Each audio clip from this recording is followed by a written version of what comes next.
This is The Gorge. This is a podcast where my friend Sara and I gorge ourselves on overanalyzing a game or game-related topic.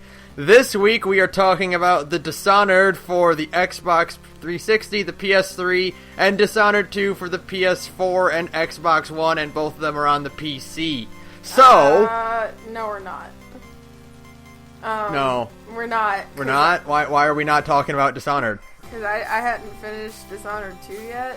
Sara, why aren't we talking about Dishonored? Because I started playing Persona 4 again. And,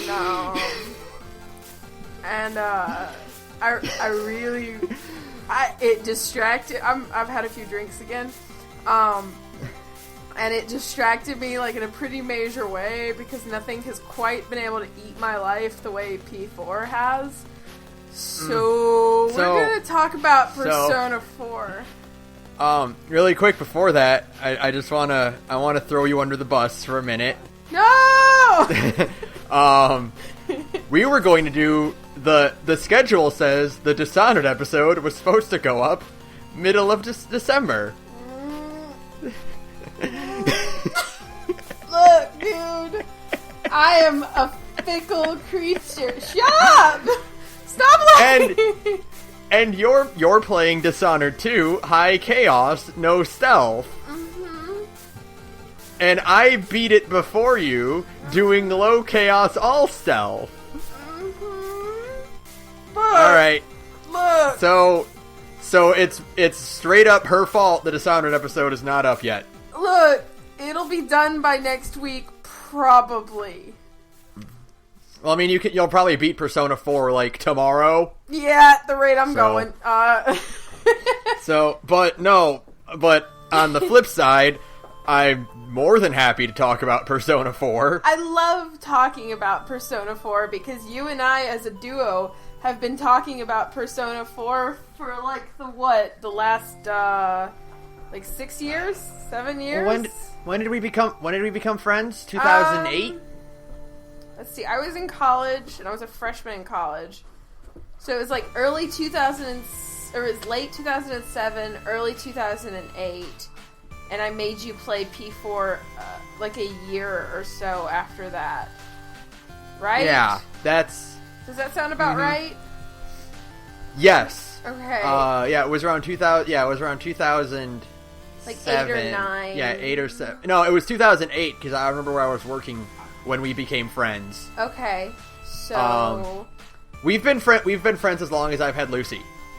Oh, okay, aww. So that's how I keep track of it. So yeah, that's so yeah, cute. for about... For about represented by dogs. Beautiful! What is more pure than that? Nothing! But yeah, we've been friends, And that was a game that you sort of thrust upon me. It kind of set the tone for the whole friendship. Yeah. And I think... Okay, so this is weird. Like, I thrust Tales upon you. You did. And you have become a way bigger Tales aficionado than I have. Like, yeah, I love the Tales games, but there's no doubt that you are the way bigger fan. Absolutely. Of Tales games. 100%. I'm gonna say I'm a bigger P4 fan than you. You think so? Oh shit. How many times have you beaten P4? Oh god. Oh shit. How many times I beat it on my PS2? It was 2, maybe 3 times? I'm not sure. Okay. I want to say... I'm going to go safe and say 2, plus a third playthrough that I didn't finish on my PS3, plus I'm on playthrough either 3 or 4 on my Vita. I think playthrough 3.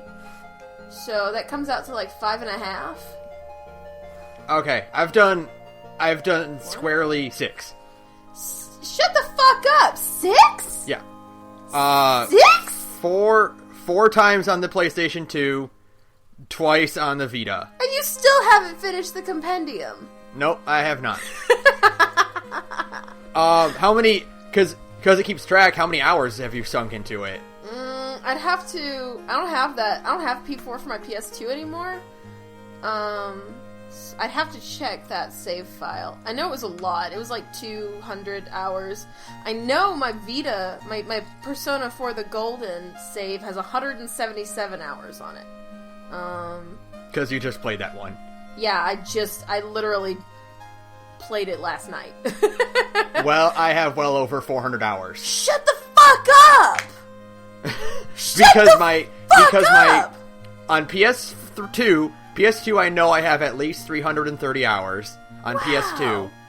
And my Vita version is at least 150. I didn't know you had sunk that much time into it.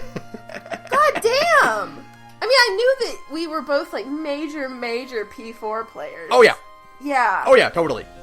But I didn't realize you had sunk that many playthroughs into it. It's... Besides Chrono Trigger, I think it's the game it's the individual game I've sunk the most time into. Yeah. Overall series, I've sunk way more hours into Kingdom Hearts, but... out of sheer hour count for a single game, it's been Chrono Trigger and then Persona 4. I think Fallout 4 is probably what I've sunk the most time into, just because of like the building addiction. But yeah, well, you're well over 500 hours. I'm Fallout well 4, over 600 hours in Fallout 4 at this point. Just because of like I've got 3 different files, and one of them is just absolutely absurdly massive. And it's I actually tried to play it the other day and it kept crashing because I had a few mods installed on PS4. And I was like, fuck, I got to... I'm like, oh, fuck it, I'll worry about it later, so I'll fool with it at another time. But well, look, if Persona 4 had a building mechanic in it... I'd be fucked. Well, I'd be oh, like... yeah, it would be game over. I would be, like, straight up 10,000%, like, super fucked. Because I love building mechanics. It's really gross, honestly. I mean, like, if P4 had, like, a minor customization option, not just, like, costumes and stuff, but just, like, if you could decorate your room, I'd probably be dead. If you could build a dungeon and then put it on the PSN, and then people could challenge your dungeon, and then you would stop! I can only get so erect!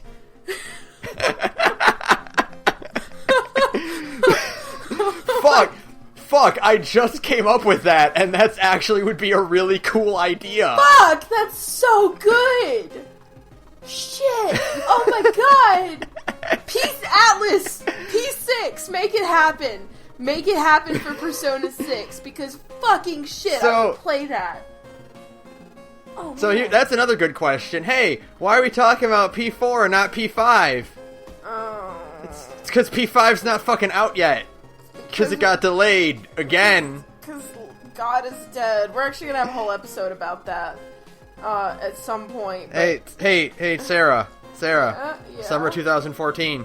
Summer 2014. Shut the fuck PS3 up. exclusive, Summer 2014. You Are a Slave, Want Emancipation 2014. God, at this point, I feel like we've said this a few times. No matter how good P5 is, and I have no doubt in my mind P5 is going to be fucking amazing. I don't think P5 could ever measure up. And I think part of it is that P4 is surrounded in such a nostalgia. I don't think P5 can measure up to the absolute perfection of P4. You know? Oh, yeah. But, you know what? It's gonna fucking try. It's gonna fucking try, and it's gonna be real fucking good. And, I think, and I was telling you today when we were talking about kind of, like, what we wanted to do for a podcast about P4. And I said I didn't want to, we'll do kind of like a character breakdown podcast soon. Yeah, like we usually do for JRPGs. Yeah, and we'll do it closer to P5's release, I think. Yeah. But I really just kind of, I was trying This is going to be at least a 2-parter. Maybe a 3. Honestly, like, we could keep going. I mean, really, there's a lot in, I mean, I could probably spend an hour talking just about how much, like, Naoki Konishi's social link, like, emotionally destroyed me. You know what I mean? Oh, yeah. like, just, I could spend days talking about just the social links, and not including your party members' social links, just the rando NPC ones, you know? So, yeah, I'm still here. Okay, sorry about that. That was fucking weird. It was weird. Yeah. I think that's the problem with Discord, is that I never know when I've lost you until I've been talking for like 5 minutes. Because if you go ahead. We switched from Skype to Discord, and until now it's been working great. We've done the last like 2 episodes in it, and it's way more reliable than Skype, except for now. I guess nothing's perfect, but whatever. Nothing's perfect. And the problem is that the clarity on Discord, this sounds like a Discord plug, and it really isn't, but it kind of is, because like everybody you know should be using Discord. But we're not being paid for this. I wish they would. Hey, Discord, do you want to help me pay my bills? Because I'm really sick of my job.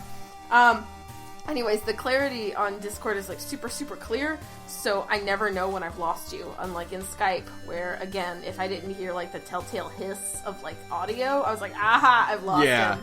You know? But where was But we were talking about how great the social links are and how they're the best and how P4 is amazing. P4 is amazing. So, we're gonna do like a character breakdown like for the party members like we usually do. We're gonna save that for another time because we want to get all of the like miscellaneous gameplay stuff. Like we usually do our spoiler free section of it, but for P4 we could talk about that for hours. I mean, just the atmosphere of Persona 4 and the way it plays, and I know its gameplay kind of bogs a lot of people down, and actually the reason I'm so surprised you've played Persona 4 as much as you have is because I know you're not a huge fan of the dungeon crawling. You know? I'm not, but honestly, like, so we'll just start right there. Why not? Okay, that's a good start. Yeah, 100%. P4 is okay. So I played a little bit. I mean, I've watched a full LP of Persona 3, so I know the exact story of Persona 3, and I've only played a little bit of it. And the reason I only played a little bit of it is because its dungeon crawling aspect feels way more sloggingly oppressive than it does in P4. And I thought about this for a while, like why? Because it's procedurally generated dungeon that you scale floors on, and I thought about what the difference between P4 and P3 is.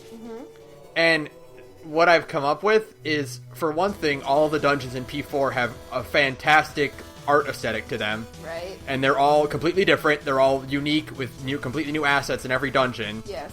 Unlike the Tartarus, which is all basically the same overall design for each floor. Yeah. And the floors in P4 are way smaller. Yeah, they're way smaller, and yet they're more, I think one of the problems with Tartarus's floors, and I've beaten P3, twice, maybe a time and a half. It's been a while. I know I've beaten at least once. The problem with Tartarus's floors in comparison to P4 is that they're a lot more cramped, you know? Yeah, that's it too. Like, and they're smaller. Well, they're bigger than Persona 4's. There are more hallways in them. Yeah, but the hallways are narrower. Yeah. That's exactly what I'm trying to say. They're way more narrow. So the dungeon crawl. So like the dungeon crawling in P4 is like, it's the floors are a lot smaller overall, so you're constantly going up to a new floor in the dungeon, and you're constantly going to a new map. Yeah, you're getting that reward. Yeah, unlike in P3 where it takes way longer to get to the next floor and to get to the next area. Yeah. Yeah, I feel that for sure, because like Tartarus definitely can get very tedious. Really fast. And again, part of it is just because it always looks the same. Yeah, the general layout for every single floor of Tartarus is kind of the same. and they just swap out textures. Like, that's kind of it, you know? Yeah, basically. There isn't, like, a theme for the different Tartarus has different sectors, named after... Yeah, you angels. go, like, it's like every 10 floors you go to a different sector. Yes. But, like, it's all the same, more or less the same design for each one. Yeah, and it's like, the textures are... I mean, they're just swapped out, but the models are different. The models are the same. Like, the actual the level topography is kind of the same no matter what. And it definitely gets very tedious. And I think it's what makes... And because, like, Tartarus is a hugely... kind of insurmountable beast. Like, when you see it, you're just like, wow, I'll never reach the fucking top of that thing. Yeah, you're like, oh, fuck, I don't want to do this whole thing. Whereas in P4, it's like, oh, it's 10 floors, and then you're done. 10 floors and a dungeon. Yeah, it's more wisely broken up into dungeons, and because of that, it feels a little bit more, like, surmountable. Like, Tartarus just feels... and I guess that's kind of what... It really helps contribute to, like, we'll talk about P3 another day. But it helps contribute to kind of the oppressive air that P3 really has in comparison to P4. Yeah, I want to clarify, like, it's not that I think it was a bad design choice, it's just not a design choice that appeals to me. Yeah, exactly, 100%. There's a difference between poorly designed and I don't like this thing. Right, exactly. And a lot of what P4 or P3 is about is kind of like, you know, despair and inevitability and impending doom. And that's a lot. You know, Tartarus embodies that very well. And on the other hand, P4 is about knowing the people around you and kind of getting into the heart of who they are. It's not about, like, the inevitability of death, which is, like, what all of P3 is about. It's about, like, the person behind the person, like, who the people in your life really are. And because of it, the dungeons themselves are more personal. And and one more final point about, like, from a gameplay mechanic, you're right, I hate dungeon crawling. And it's one of the reasons I don't like playing a lot of, like, I like Final Fantasy well enough. The reason, and I know that, for example, I know Final Fantasy VII is a fantastic game, and I love that game a whole lot. Right. But I don't like... The reason I don't like dungeon crawling is because of random encounters. Really? I understand early on random encounters existed as a gameplay decision because you couldn't render enemies on the screen and whatnot, but I hate being interrupted in general. Yeah, I feel that. So, being interrupted to do a fight when I'm trying to progress in the game... Yeah. Like, that's the reason I love Chrono Trigger so much, is because all the enemies are on the screen and I can see where they are.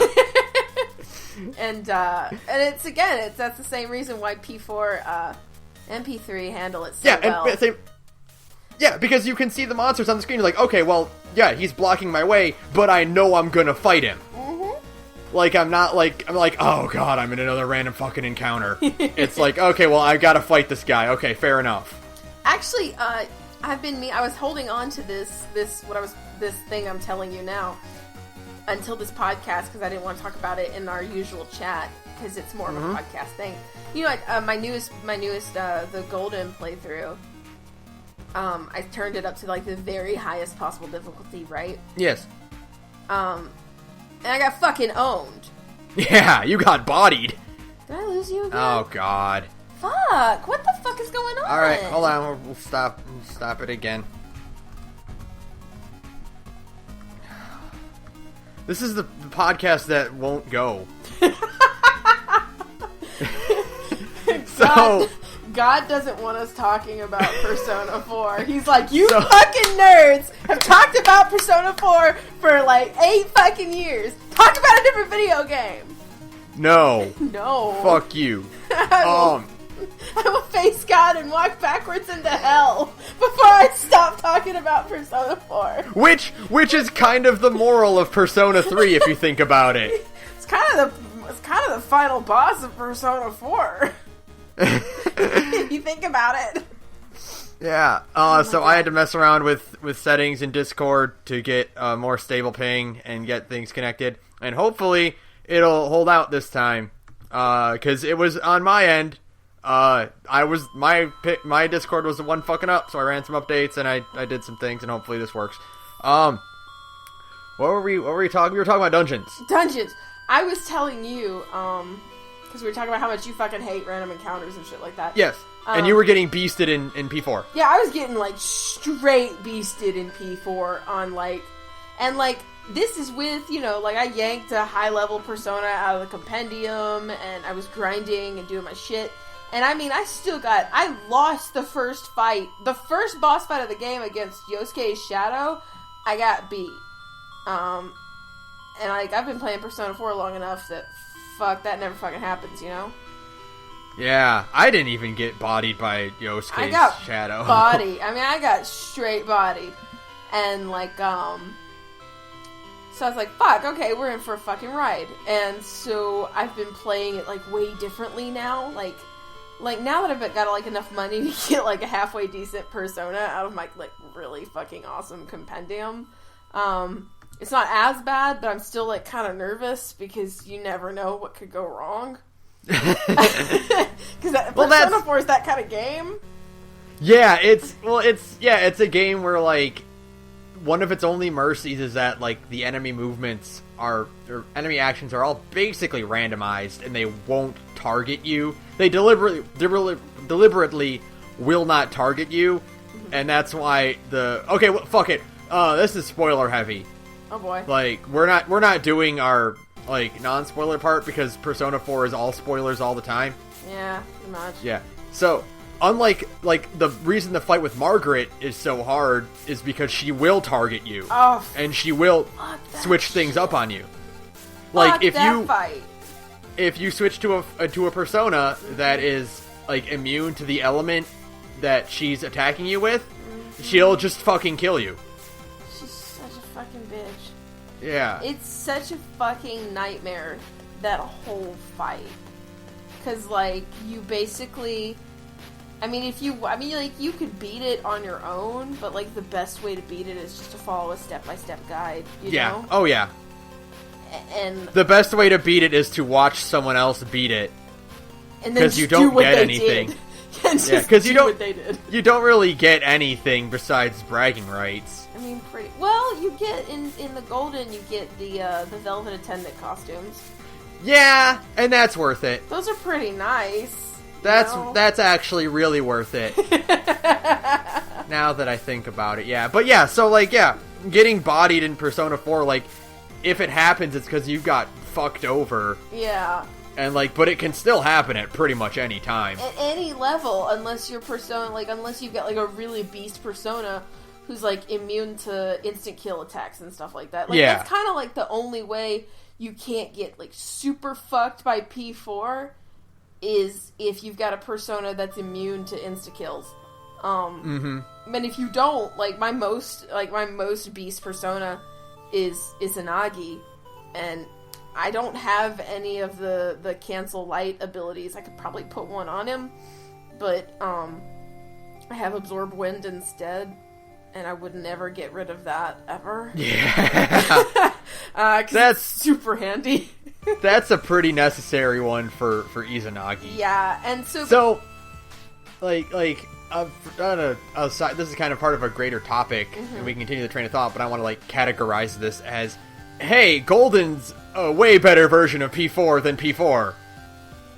Like almost everything in in Golden is better. Right. Almost. Yeah. Because, fucking what's her face?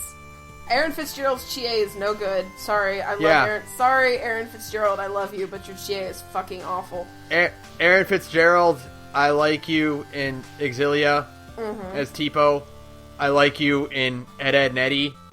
Which, like, I was tickled pink when I discovered that she's an Ed, Ed, Nettie. Yeah, it's fucking amazing, right? Her Chie's terrible. I mean, her Chie is almost unbearable. It is unbearable, actually. It's that bad. And if somebody tells me that Erin Fitzgerald's Chie sounds more like a normal 17-year-old girl, you're wrong. Sorry. You're an idiot. You're an idiot. You've never talked to a 17-year-old girl in your entire life, because none of them sound like that. People are always like, it's Tracy Rooney, right? Yeah, Tracy Rooney. Tracy Rooney. Yeah, like, Tracy Rooney's Chie sounds awkward and weird. Yeah, I don't know if you know this or not. Chie is awkward and weird. Yeah, and like I don't know if you picked that up, listening to her talk, and, like, hearing the words she chose to say out of her mouth. She's a weird girl. She's kind of an awkward, normal 17-year-old tomboy girl. That's kind of her thing, you know? Like, it's weird to give her this squeaky voice, like, hyperactive 7-year-old tone when, like, Tracy Rooney's Chie was perfect. And I don't know if they recast her because Tracy Rooney wasn't available, or they just didn't like the performance she gave. Like, 99% of the time when it comes to anime games being dubbed, it's a union thing. It's a union thing? Yeah, it's most likely a union thing. Man, that fucking sucks, because, I mean, Tracy Rooney's Chie, honestly, it's such... If the vanilla, because I always distinguish it as the golden and vanilla. So when I'm talking about vanilla, I mean the original Persona 4 release for the PS2. If, like, Vanilla Chie's voice had been, like, not great, and they had replaced it with Erin Fitzgerald, who is also not great, I wouldn't be so sore about it. I'd be like, we've gone from one, to another. But, like, Tracy Rooney's Chie is really, really good, because she sounds really natural, you know? Yeah, that's one of the best things I love about Persona 4, is everyone in that game sounds great. Because there's no fucking flaps! Yeah, you don't have to worry about lip flaps. You can take it at your own pace. Mm-hmm. Everyone sounds super natural, like really, really natural when they talk. Mm-hmm. And like even the way they enunciate words, or the way like their cadence in their voice goes, it's all different. It's all very natural speaking. They stammer and they trail off their words. And Tracy Rooney was a really good example of that, because like just the way I could go back and replay the vanilla version. And it's perfect. Just the way she kind of just goes, yeah. Like, and the way she just sounds like a normal kid. And you're just like, exactly. Oh god, she's so good! And so the replacement is, I mean, it's that more egregious because... What it is that, like, Tracy Rooney sounds like a 17-year-old girl. Mm-hmm. Erin Fitzgerald sounds like a voice actress. Yeah, that's totally what it is. Like, Erin Fitzgerald sounds like somebody trying to sound like a 17-year-old girl. Yeah. Tracy Rooney just sounds like a teenager, you know? And again, and I mentioned this to you before, like, if she had used her, like, Naz voice from Edda and Nettie, it would have been way better. We would be having this conversation. Because like, I went back and I like, because when I found that out, I'm like, I'm gonna go watch some Edda and Nettie tonight. So I watched a few episodes of Edda and Nettie, because that show's great. That show's amazing. Speaking of a bunch of idiot teenagers in a small town, like, I watched a few episodes, I'm like, dude, if she had just talked like a normal girl, like, it would have been better. But instead, she performs Chie the way she performs Tipo. Yeah. And Tipo's supposed to sound obnoxious and goofy, because he's a toy. He's a toy mascot character, that's what they do. Yeah, but then you get everyone else who sounds like natural and really, really even, and they sound like kids. Like normal people. They just sound like people you'd know, you know? They just like... Exactly. God. So like, fucking shit. So that's like one of the only... And like, throughout Persona's legacy, there's only 3 characters who've kept their same voices from the beginning to end. Oh my god. Soji, Yosuke, and Yukiko. Oh my god. For one thing, for one thing, Troy Baker to Matt Mercer, no one can fucking tell the difference. Okay, flat out, to the point where half of Kanji's like battle grunts in Ultimax are just recycled from Troy Baker because he sounds exactly the same. They didn't have to care. You're right. I mean, you are. Like it's spot on. He's the fucking same. Thank God if something happens to Troy Baker, we have a backup Troy Baker.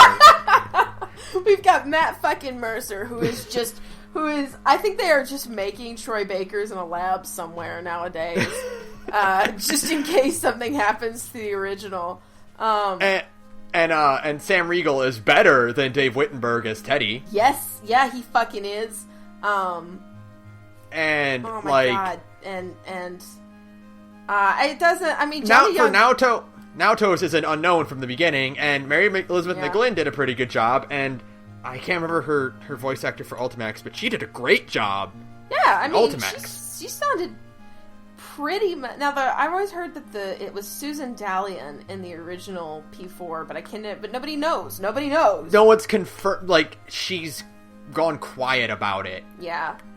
So like it's the same thing with, you know, it happens all the fucking time. I know. You know, we still don't know who Elise is. We still don't know who we do know who Tyr is. We don't know who someone else in Abyss is.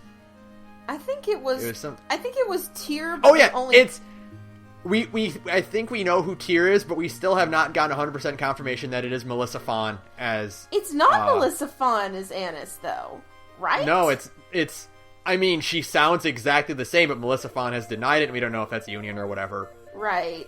So like, it's, you know, it's the same thing where it's like, oh yeah, no, you know, Steve Bloom did not voice Spike Spiegel. Yeah, exactly. No, he didn't. Nope. No. Yeah, it's that fucking shit. But the point is, we got off on voice actor. The voice acting. Yeah, we love voice actor talk, by the way.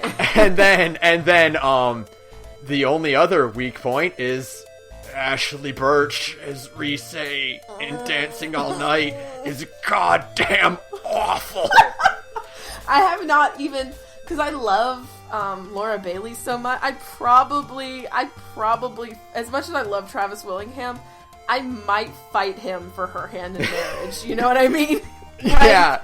I would fight Travis Willingham for Laura Bailey's hand in marriage because I think her voice acting, I mean, her voice is just so incredible because she has such, like, the most insane range I've ever heard of anybody. Yeah, she does Rise, and she also does Lust from FMA. Yeah, and it's like what really? The fuck? I don't even know how I ended up there, but I was kind of like watching like a BioShock LP, an Infinite LP. I think I was just looking for something in it, and she plays Lady Comstock. Really? Yes. Fuck, I didn't know that. Yeah, and there's this super awesome, like, really intense voxophone where she is accusing Lutece of sleeping with Comstock, and, you know, the first line she goes, "You whore!" And it's the most, like, super awesome. And I'm like, that's Rise. Damn. That's Rise. Well, there's in there's a bit. She also plays, I can't remember her name, one of the characters in Nier. She plays Kaine. Yeah. Yeah, Kaine in Nier. And I never played Nier, but I have seen an audio clip, and she uses the Rise voice for Kaine. Yeah. And it's a point where Kaine is just fucking cussing out the other characters in Nier. Oh man, I know that. I know exactly which YouTube video you're talking about too. All I can picture is it's just Rise cussing everyone out. It's the best. It's amazing. No, I'm in love with Laura Bailey like 550%, man. She's just incredible. Yeah. And Ashley Birch is the reason I won't play Dancing All Night. I have not even listened to a clip from it yet because I watched like one of the English trailers and like Rise talked and I'm like, nah. Nope. That made my decision for me. Nope. Holy shit. Yeah, and I mean, like, Johnny Young Bosch is just in everything. Like, of course he's gonna keep playing the protagonist until the end of time. Come on. But I will say, I am, having now played the Golden again, and knowing Ultimax, I don't think Johnny Young Bosch knows how to do the Adachi voice anymore. No, he's kind. Well, I guarantee what it was is because Adachi in his Adachi voice in Golden and Persona 4 are his standard speaking voice. Yeah, it's just his dude voice. Yeah, it's his talking, and he could do that because, you know, Soji only. Or, by the way, we call him Soji because fuck you. Yu Narukami is a terrible name, and I'll go on about that later. That's horrible, but it's not good. But I call him Soji because I just think it's a way better name. And fuck you, I'll fight you on it, and you'll lose because I won't give up. I'll die on this hill. This is the persona-based hill I choose to die on. It's the name of the protagonist for P4. Yeah. And so, like, Minato Arisada was a better name than Makoto Yuki. Oh, 100%. Anyway. Yeah. Anyway. Makoto Yuki is a porn star.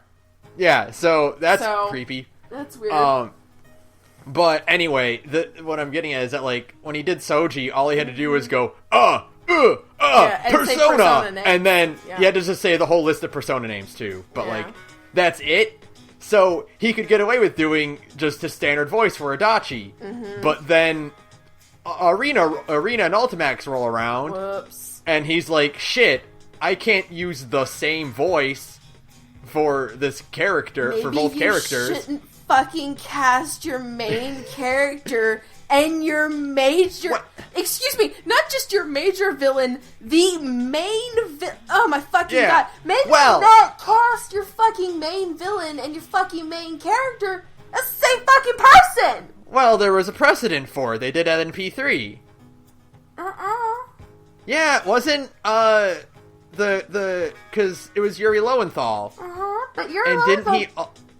Didn't he also play, what's the kid's name? Gene? Crap. Was it Gene? Did he play, Takaya's little butt buddy, Gene, the one with the glasses?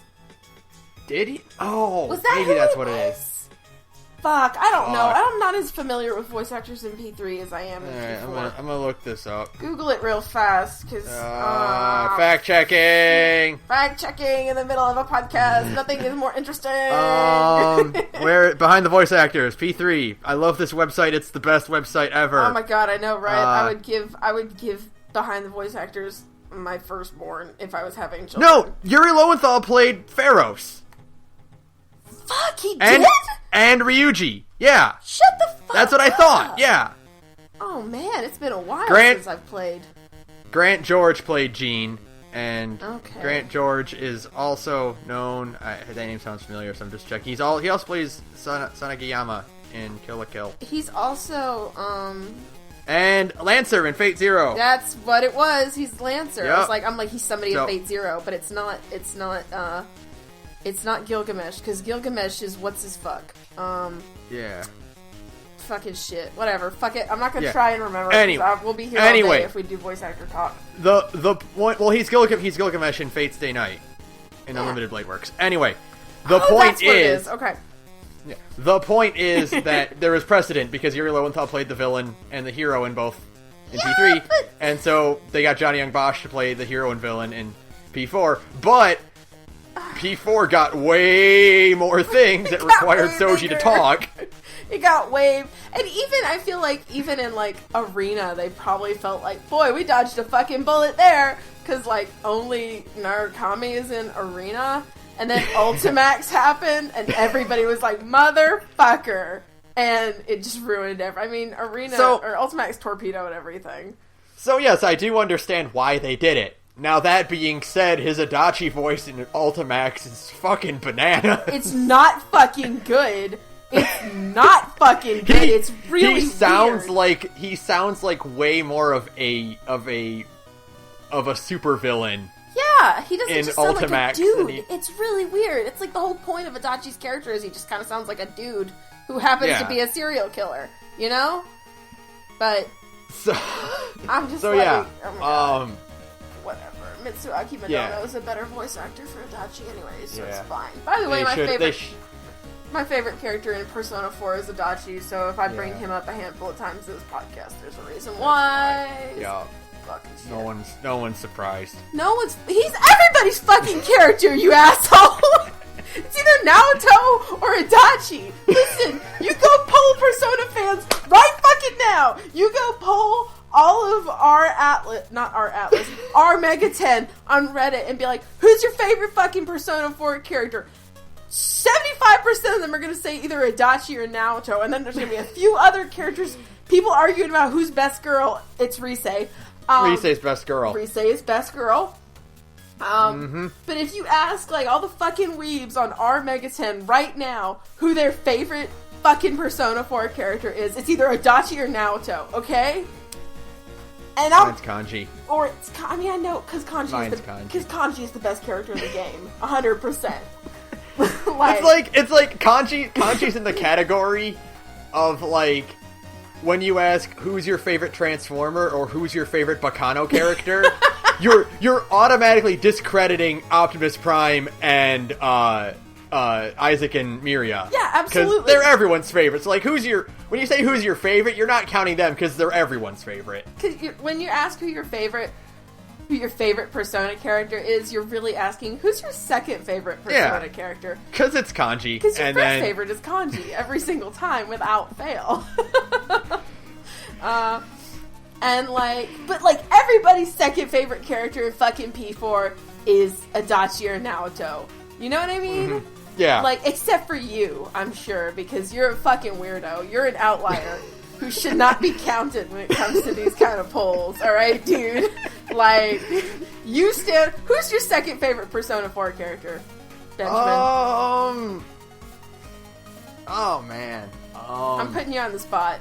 Besides, like, it's the same problem I had when we were trying to talk about, like, when my friends and I were trying to talk about who's the best character in Tales of Symphonia. Oh, man. Because we're like, no, it's Regal. Wait, well, I mean, Lloyd's really cool, too. Nah, but I mean, Sheeta's also really cool. You're all wrong, by the way. It's Kratos. I don't know. My second favorite, it's probably, I'm gonna be boring. I'm gonna say it's Soji. Really? Okay, that's not boring. That's not boring, because he finally got a personality in Arena, because the anime isn't canon. No. The anime's so bad. Mm-hmm. We can switch gears to that. I want to eventually wrap way back to why Golden is way better, but we'll talk about the anime first. Oh, God, the anime! So Persona 4 was an illustrious series enough to get 2 animes. Mm-hmm. Both of them are fucking awful. By the way, I'm not drunk enough to talk about Persona 4's animes. Hold on. I got to, I think, episode 6 of Persona 4 of the animation. I got past Risei. Okay. And then I'm like, I'm done. I'm done. It's not worth it. I'm fucking done. I saw the screenshot where there's 2 Chies. Oh, yeah. And I'm like, nah, that's okay. I'm good. That's okay. And then the Golden came out, and I saw the trailer for the Golden, and I saw that it was only 12 episodes, and I'm like, nah, I'm good. I don't need that. My experience with the Golden, for one, perfectly sums up who I am as a person. And for just watch. Okay. I know what you're gonna say. Go ahead and say it. I don't want to rain on your parade. Go just fuck say yourself. Literally, my experience with the Golden was get on Tumblr, check the Persona 4 tag, see if there's any screenshots with Adachi in it. No, I'm not watching this fucking episode. Then the Adachi episodes came out, and you watched that one. You're like, and were you impressed with them? Yes, they were good. Well, okay. One of them was good. The other one was it started out really good, and then if you ever want to have a really good hard laugh, if you ever feel down, you should watch the fight, and that's in finger quotes, by the way. The bitch fight between Narukami and Adachi in the Golden anime, because it really is just fucking awful. Because the 2 Adachi-centric episodes of the Golden animation are 6 and 7, and 6 is fucking incredible. It's like they spent all of their time and money on that singular episode because they know he's everybody's favorite character. Episode 6 is really fucking good, and you're like, what the fuck? Where did this come from? What the fuck? Is it gonna stay like this? No. By the end of episode 7, you're like, motherfucker. So, it's really bad. But, the first half of 7 is, pretty good, too, because, the animation stays pretty, and you're like, yay, backstory! And then it just completely falls off. And like I said, you should just watch that fight in finger quotes when you're bored one night and, like, text me while you do it and laugh your ass off, because it's fucking horrible. Oh, boy. And then after those 2 episodes, I stopped watching it again. Yeah. You're like, well, I guess I got what I came here for. I got kind of what I came. And then they animated the accomplice ending, and I was like, yeah, celebrate good times, come on. It's like, man. And even the accomplice ending, they managed to fuck that up, because it's just, like, weird, but the animation is good, so I'm like, whatever, it's fine. It's like that bit in The Simpsons where Homer's chasing after the roast pig. It's just a little dirty, it's still good, it's still good. It's just a little soggy, it's still good, it's still good. It's gone, I know. It's just a little poorly animated, it's still good, it's still good. It's fine, I'm desperate. Do you not realize there's not a single animated cutscene in that whole game with a dot? And like, in vanilla, there's not a single animated cutscene with Adachi in it, except for a single 1-frame shot in the OP, which is amazing. And I mean the OP, not that shot. That's it. And then, like, the rest of the game, you get nothing. And you're like, what the fuck? So, like, the golden happened, and, like, suddenly everybody's like, oh my god, this is real and happening. It was beautiful. Adachi's in it! It's beautiful, yeah. I mean, like, man, okay, this is what I mean. Boy, I've had a few drinks. When I say you should go, because I think the website is still there, of course it is. If you're listening to this right now, I want you to do me a favor. I want you to pull up another window, and I want you to go to the English Ultimax site. Go ahead, I'll wait. Okay? Go to the English Ultimax site and go find all of the new characters for Ultimax. And I'll tell you who they are. They are Ken, Yukari, Junpei, Rise, Marie, and Adachi. Margaret. And I think Margaret and Adachi. That's it, right? Yeah. That's the 7 new ones. Okay? Now, go look at all of those characters' pages. And I want you to look in the top right-hand corner. Up there, there's going to be a counter. And on that counter, it shows how many shares on social media that character has. You should see the fucking discrepancy pretty fucking fast. Because the next highest one, the second highest one, the last time I looked, and this was like 2 years ago or whenever the fuck Ultimax came out, the second highest one, I think, is either Ken or Junpei. I'm not sure. And it's like 200. Now go click on the Adachi one. The last time I saw it, so the second one is at like 200, that page was at 1300. People like Adachi. People love this fucking psychopath character. And I'm like, fuck it. Yeah, I'm in great company at least. Goddamn. Fucking awesome. At least people relate to you. Yeah, at least people understand me. Not, you. I know you don't get it. But that's fine. You're a good friend for indulging this shit. You're a great friend, Benjamin. Do you know that? There was a point in our friendship, where when we were in one of our Persona 4 kicks, she would not go a day without sending me a bunch of Adachi fan art. I can't help myself, man. I mean, I can't. It's great, and it's... I need help. That's what it is. I mean... No, it's okay. My Persona 4, my tag is I hate you, please date me, and I'm drunk enough to admit that.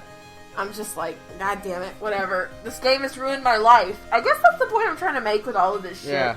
Honest to God, is that Persona 4 completely and totally nuked our lives. Fucked it up real bad. I didn't expect it. In a roundabout way, getting back to the anime, speaking of ruined lives. Oh my god. The anime did, like, 3 things right. The OPs, both of them, are fucking stellar. Yeah, they fucking They're great are. songs.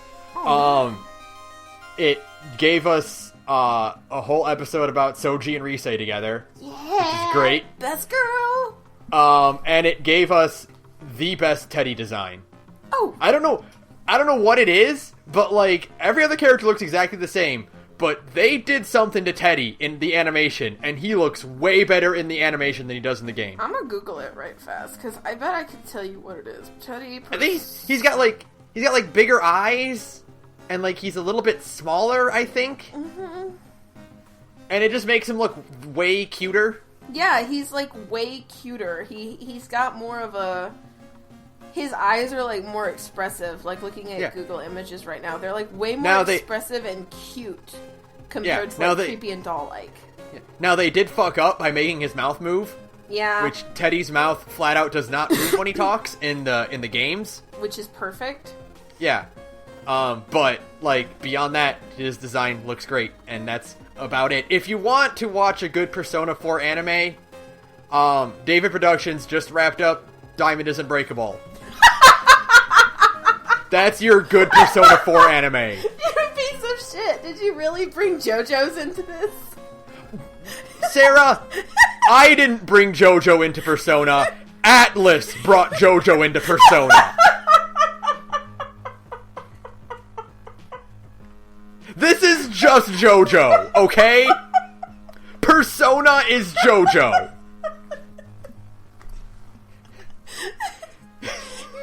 Right. That's what's so annoying. No! I don't quote me on this because I'm not 100% sure, but I think there is an interview out there where the director of Persona 4 is like, yeah, this is part 4. Like, we're, like, okay, dude, I know you haven't seen it. No. Kanji is just Okuyasu. Right. Okay? I do Kanji know that. He's just Okuyasu. Right. Alright? Yeah.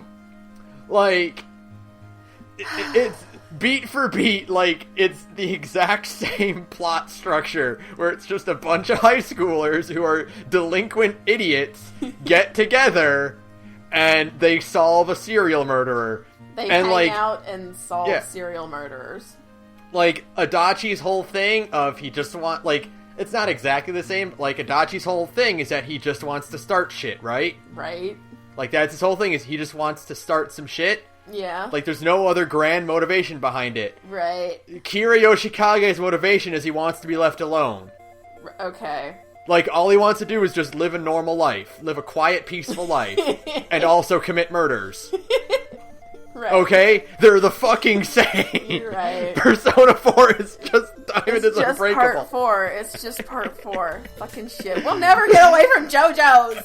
Fucking shit.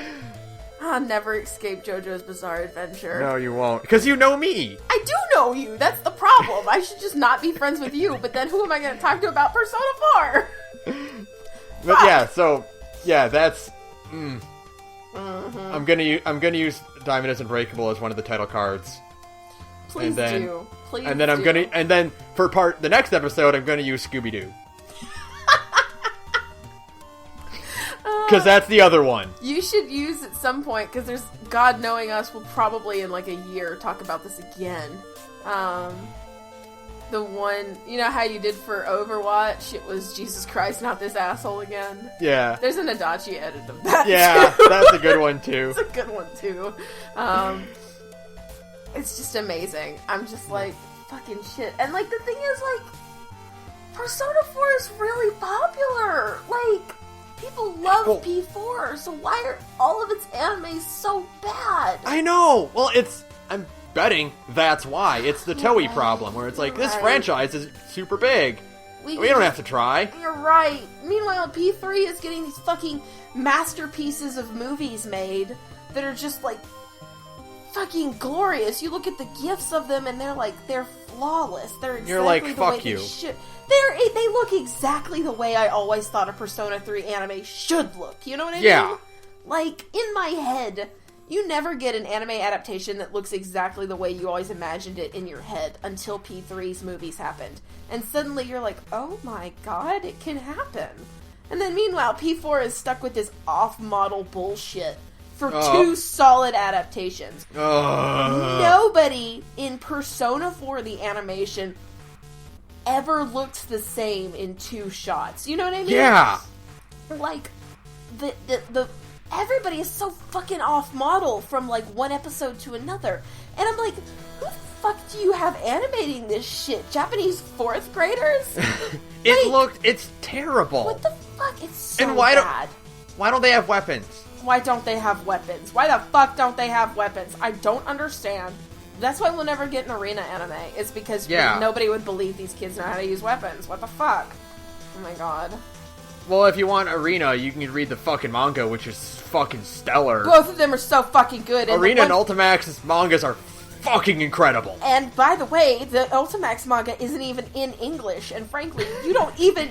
Nobody is translating it, by the way. Yeah. And you don't need to, honest to God. Just that pretty. Just find the raws and look at them, because they're really pretty. They're real fucking pretty. You don't need to actually read them. They look great. Then they go play the game. You know? Yeah.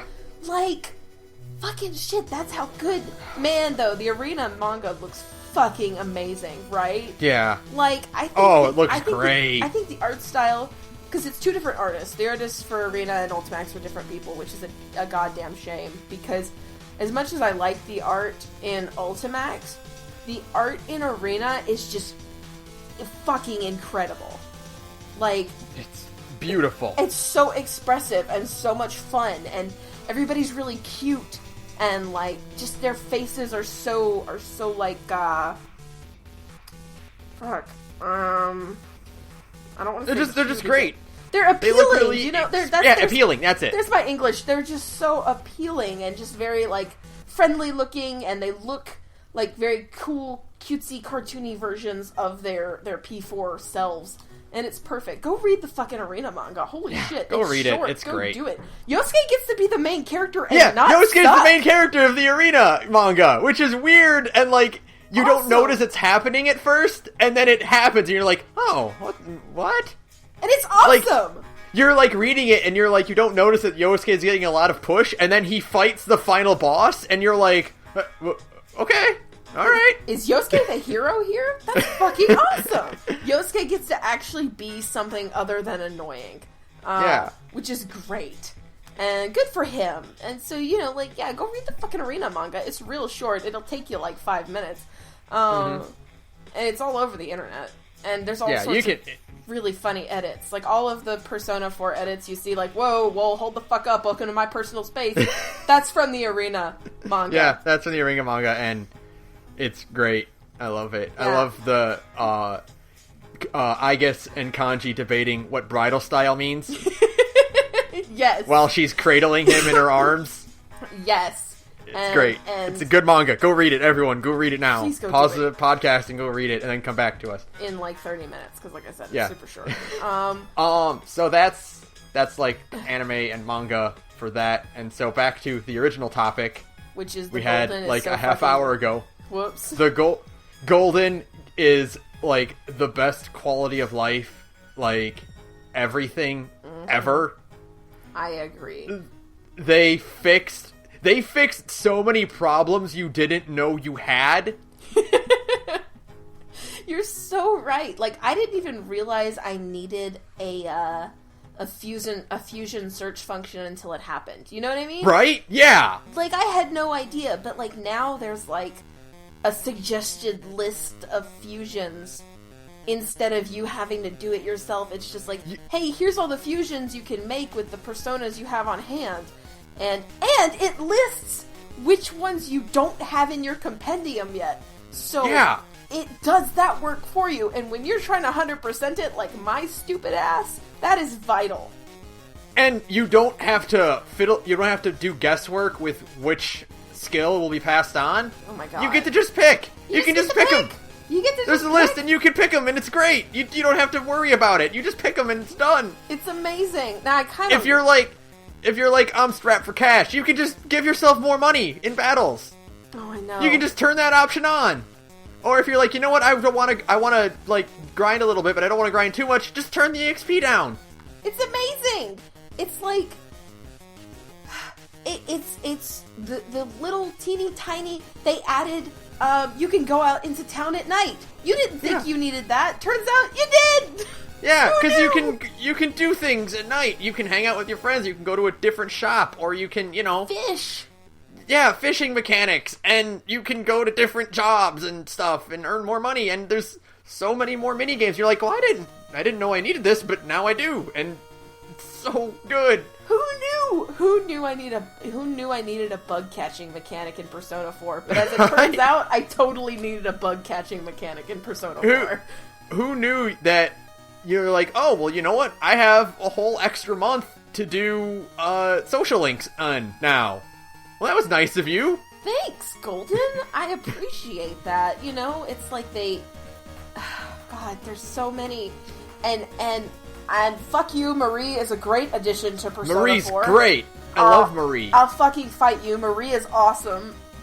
Again, the Golden animation almost ruined Marie for me. Yeah, because there's a difference. Okay, so...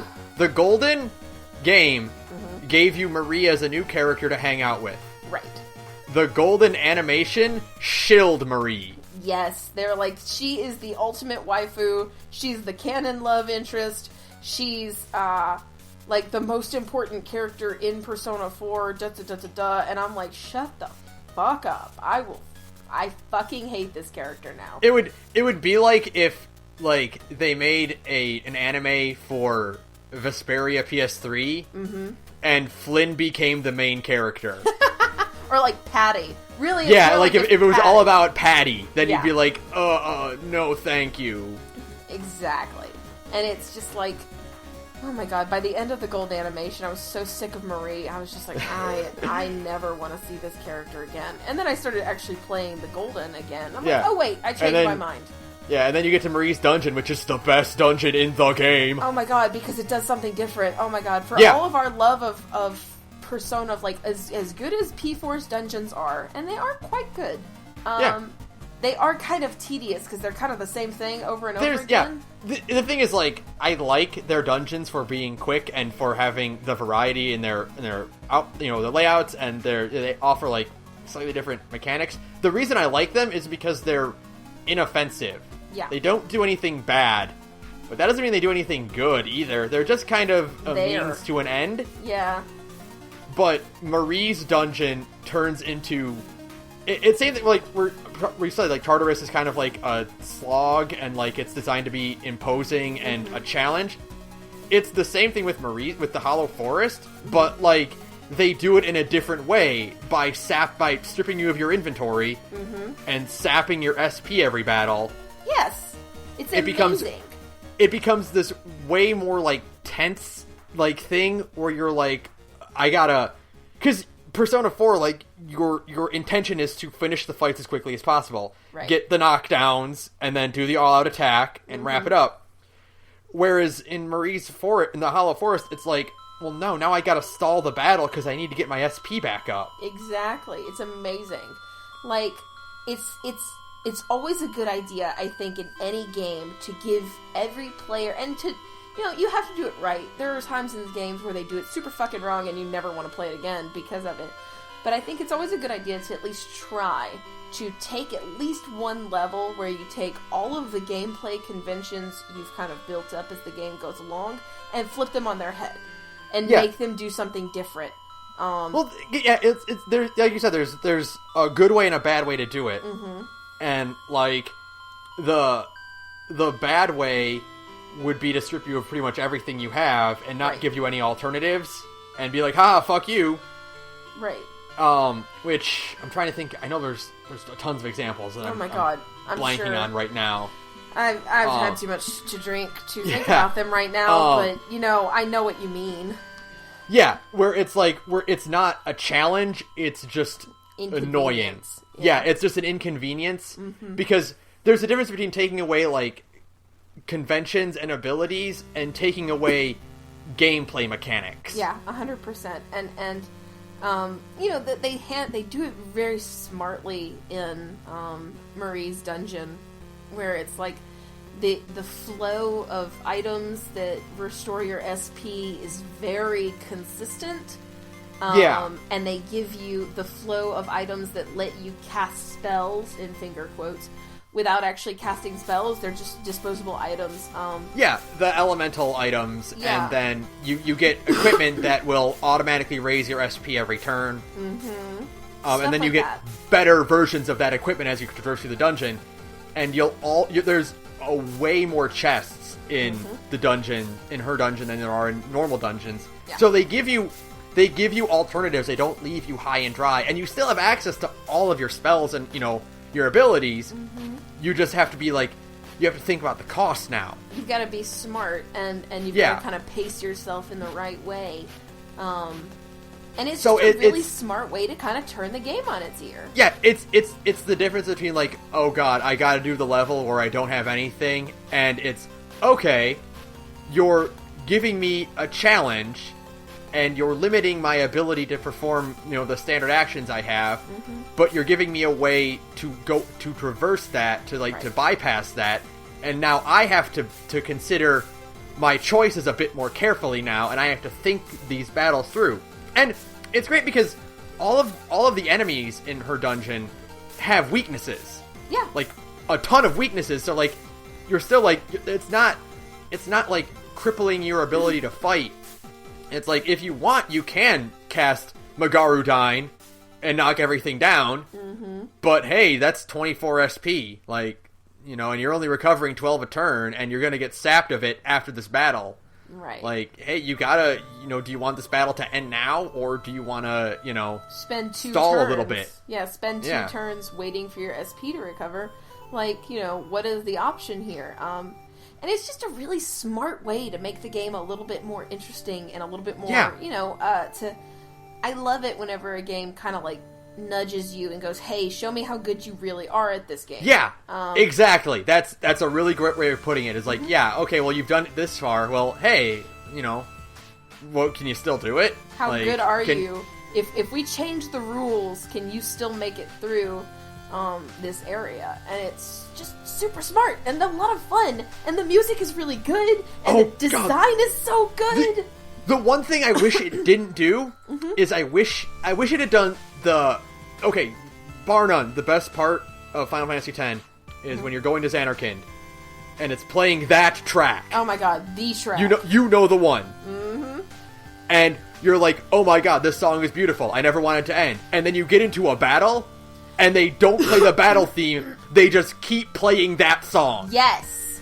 I wish Marie's dungeon had done that. I do too, because every time you come out of a fight, it restarts the track. Yeah.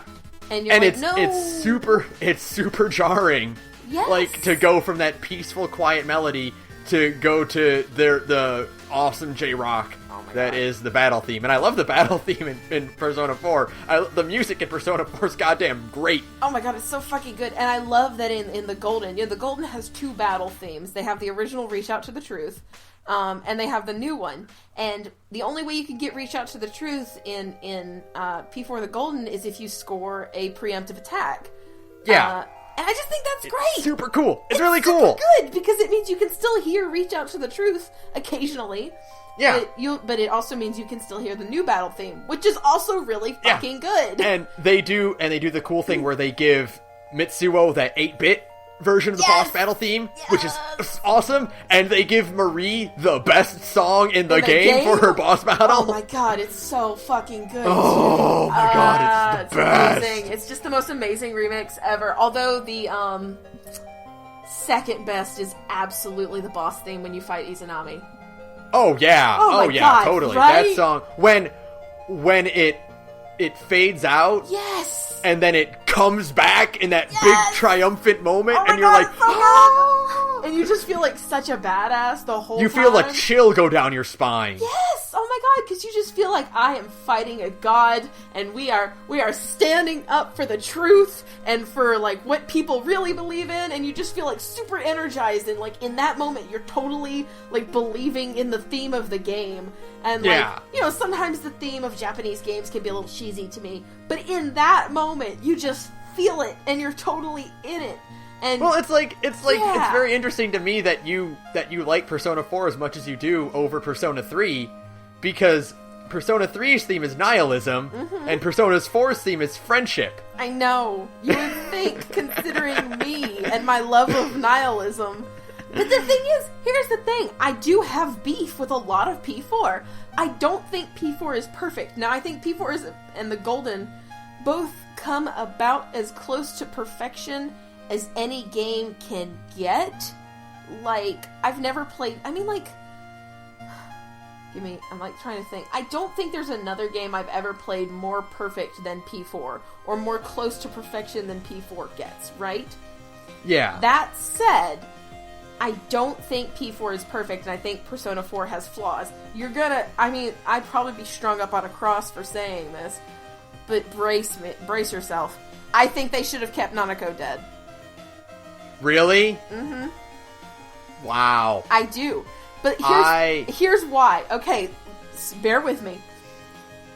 Persona 4 has 0 stakes. Ever. Like, there's never a punchy moment. Like, P3 has, like, the moment where Shinji dies, you know? Yeah. And even Persona, you know, as much as I love P3P, and I do, oh my god, P3P does kind of soften the blow if you play the female route, because he doesn't die in that case. I think the occasional kind of gut punch moment is still a very SMT thing, because the Mega 10 series at its heart is a darker, kind of more like fucked up perspective on JRPGs in general. Yeah. Like, to the point where, like, I think it's SMT4 doesn't have a good or bad ending, it has a neutral and chaos ending. Exactly.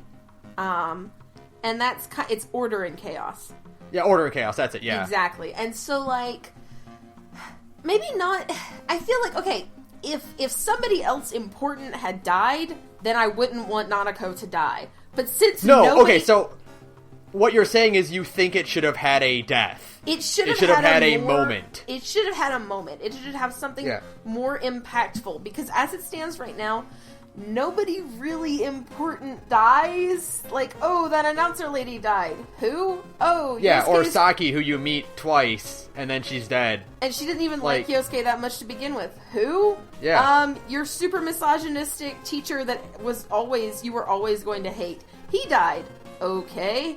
Oh shit! Your little sister character, who you've spent this entire game getting emotionally close to, and spending all this time, like, really getting to know and forming a bond with, she dies! Holy shit!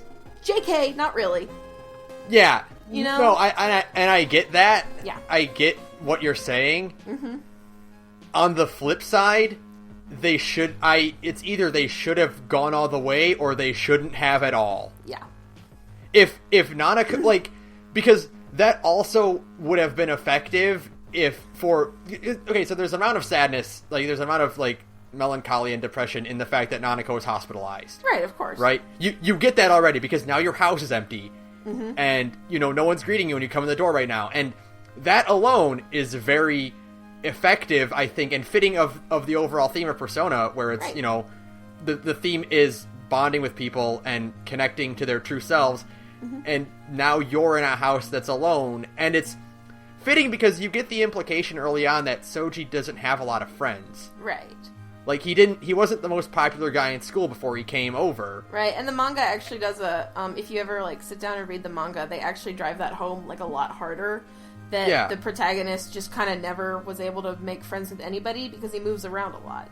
Yeah, and so you're getting to this point where, like, you're getting so consistent where every time you come home, Nanako greets you. Right. You know? And so you still get that gut punch of, oh god, the house is empty now. Right. And so that's effective. So that's what they should have gone for, copping out on Nanako's death. Don't get me wrong, I'm glad they did it because Nanako's great. Right. But, like, they shouldn't have had that scene at all. I agree. I think in a perfect world, Persona 4's, like, Nanako's death wouldn't hinge on you sparing Namatame. Nanako's death would hinge on you maxing out that social link. Yes, that would have been better too. I think 100% Nanako's surviving should have been based on you maxing out both social links, her and Ojima's. Yeah. And honestly, like, in a perfect world in this game, the way to fix that whole problem is that Nanako is on the verge. Right. Like, you're shoved out of the hospital room. Nanako's like she's about to flatline, or she's going into cardiac arrest, or something's going on, and the doctors have to shove you out of the room. Right. And while you're there, you're like, we need to go get Namatame now. Right. Like, we need to do this because all the doctors are busy, so we need to go and do what we're going to do now if we're going to commit. Right. And based on whether or not you did the social links or not, would decide whether or not that you throw Namatame. You don't get the dialogue choices. It's already decided for you. You decide whether or not to throw him in, and then when you come out of the room, that's when it's either she lived or she died. Right, exactly. I definitely think one of Persona 4's bigger missteps, because it would have been a really cool, and I know they had kind of a limited amount of writing time and disk space, but I think one of Persona 4's bigger missteps, along with the whole not being able to commit on Nanako's death, is you should have been able to keep playing the game after killing Namatame. Like, you should have been able to still, if you killed Namatame, you should have still been able to confront and fight Adachi and just have that blood on your hands. You know? Yeah, you know what? I agree, but I also agree that I also consider that it would also be really, really unfair to players. Yeah. Because for one thing, the biggest problem with that scene is there's no indication that your dialogue choices at this moment matter. Because one of Persona 4's things, like, your dialogue choices kind of, will affect your social links. Whatever you pick depends on, whether or not you get the points to do the next social link, basically. Right. And outside of that, your choices can affect, your stat growth or whatever like that, That's kind of it. Yeah, and so when you get to this point, there's no indication that what you pick will change things. But and it's also to the point where, like, you don't... There's no indication that, like, there would have been a different outcome if you chose different dialogue choices. So to be like, you threw Namatame in, and then you play for another 2 months of the game? Something like that. Yeah, and then you beat it, and you're like, bad end. Yeah. And you're like, what? Why did I... What? No. Where did I screw up? Oh, you screwed up way back then. Hope you made a save, fucker. But I think I think it would have been interesting to have that kind of conversation with the killer. Like, narratively, you're absolutely right. Right. Mechanically, no. That would be really, really unfair. I know. But it's also kind of mechanically... the way Namatame's scene plays out, if you don't pick the exact correct dialogue choices, you bad end. Like, yeah, exactly. You have to pick the exact right words. There's no, like, well, option A or option B are all there's correct. no middle ground. It's right or wrong, and you go through, like, what, 5 to 7 different dialogue prompts. There's like 5 or 6 different prompts. And there's no indication which one is right or which one is wrong. Because they all kind of sound the same. Yeah, and so that's why, like, you should have... They should have just not done that at all. Because it's a really weird thing that only happens once and never again. Yeah. Except, no, it does happen, like, in the very end, where you have to go through very specific, like, dialogue choices to get to the true ending. But... that's at the very end of the game, and you can save. And those dialogue choices are way more binary. They're literal yes-no questions, you know? Yeah, exactly. It's like, hey, do you want to keep investigating? Well, yes. Are you sure? Well, yes, obviously. And then the game is It's like in the Paper Mario series, which I love this so much. The Paper Mario series is great for this.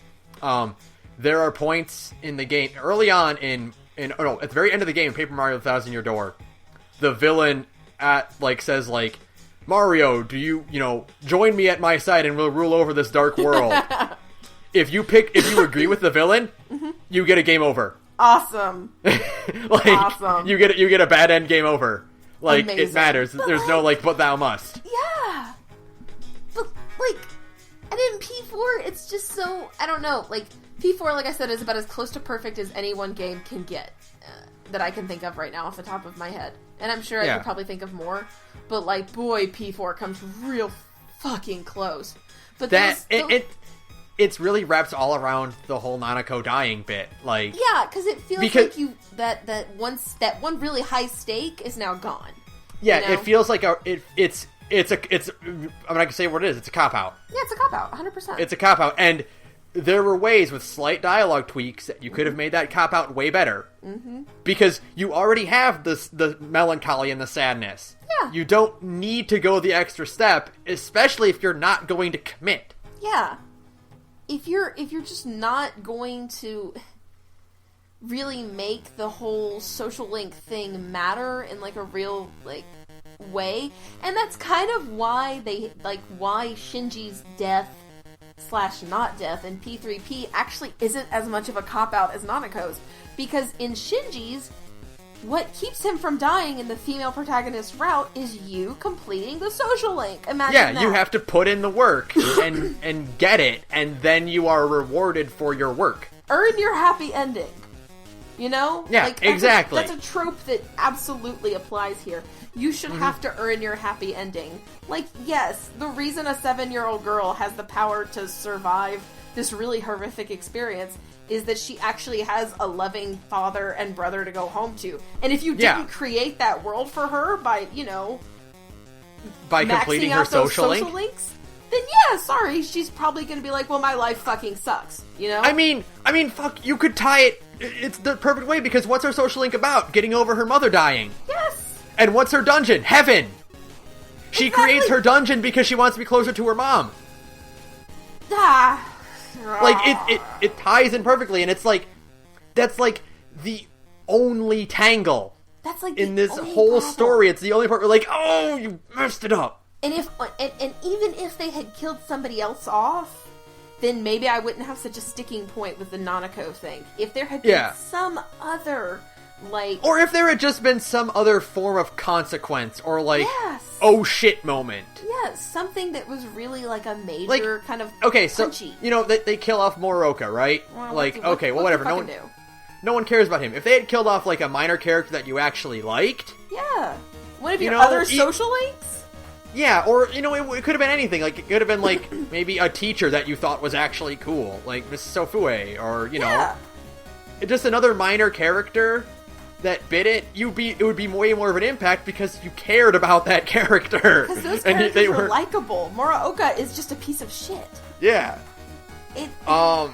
Like, the only thing I give Moroka is, hey, good job, Kirk Thornton. You sound nothing like yourself when you do Mr. Moroka. Do you think that's what Kirk Thornton just sounds like? Do you think he just sounds like Moroka, or does he sound like Jane and Jade?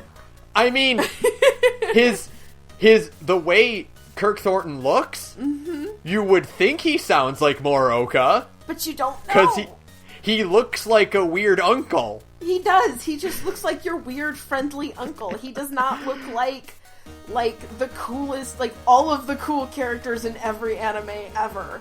Like... Yeah, so, like, it's the only thing Mr. Moroka has going for him is Kirk Thornton did a great job voicing him, because I would not believe you if you told me that and I hadn't seen it for myself. I've always said, and I've told you this 1,000 times, but it's the truth.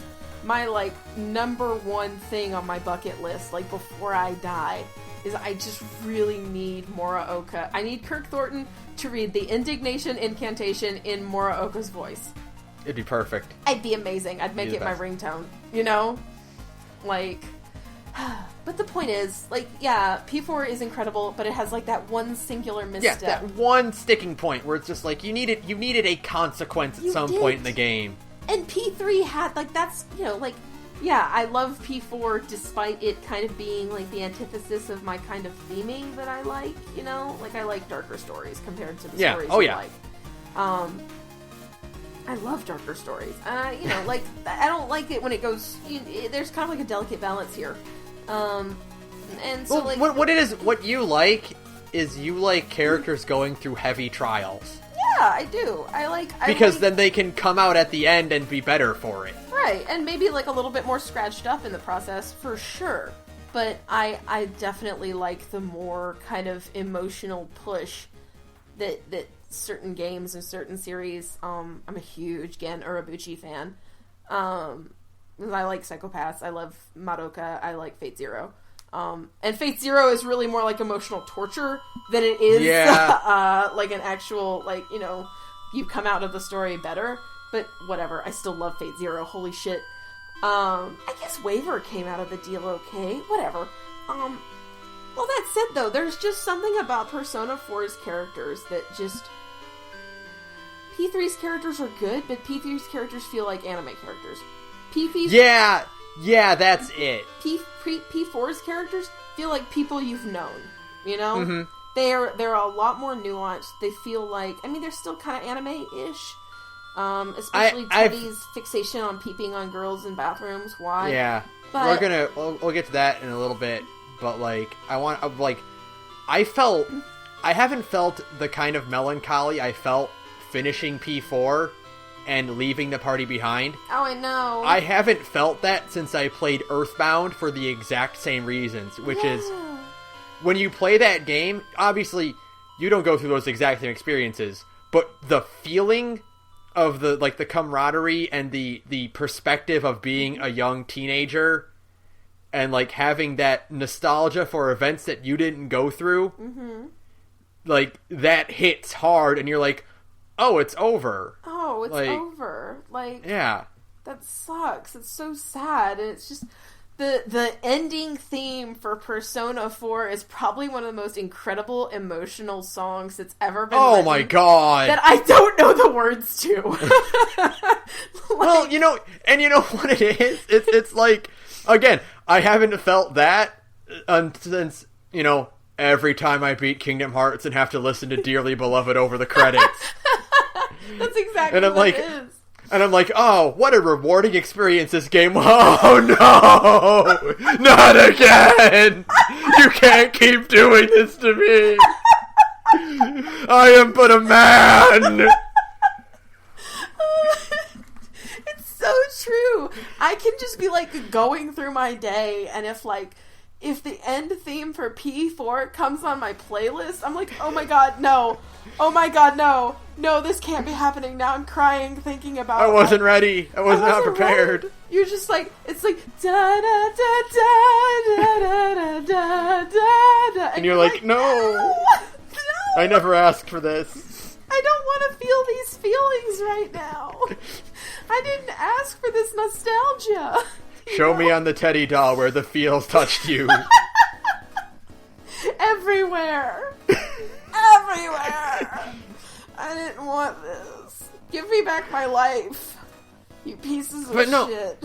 You know what it is? The reason the characters feel more nuanced is because, hey, your party members have social links. Oh my god. I'm like, when I found out that P3 didn't do that, I'm like, what? Honest to God, when somebody tells me that P3P is the not good version of P3, I'm like, what fucking game did you play? Because in P3P, you can make friends with your party members. Crazy idea, I know.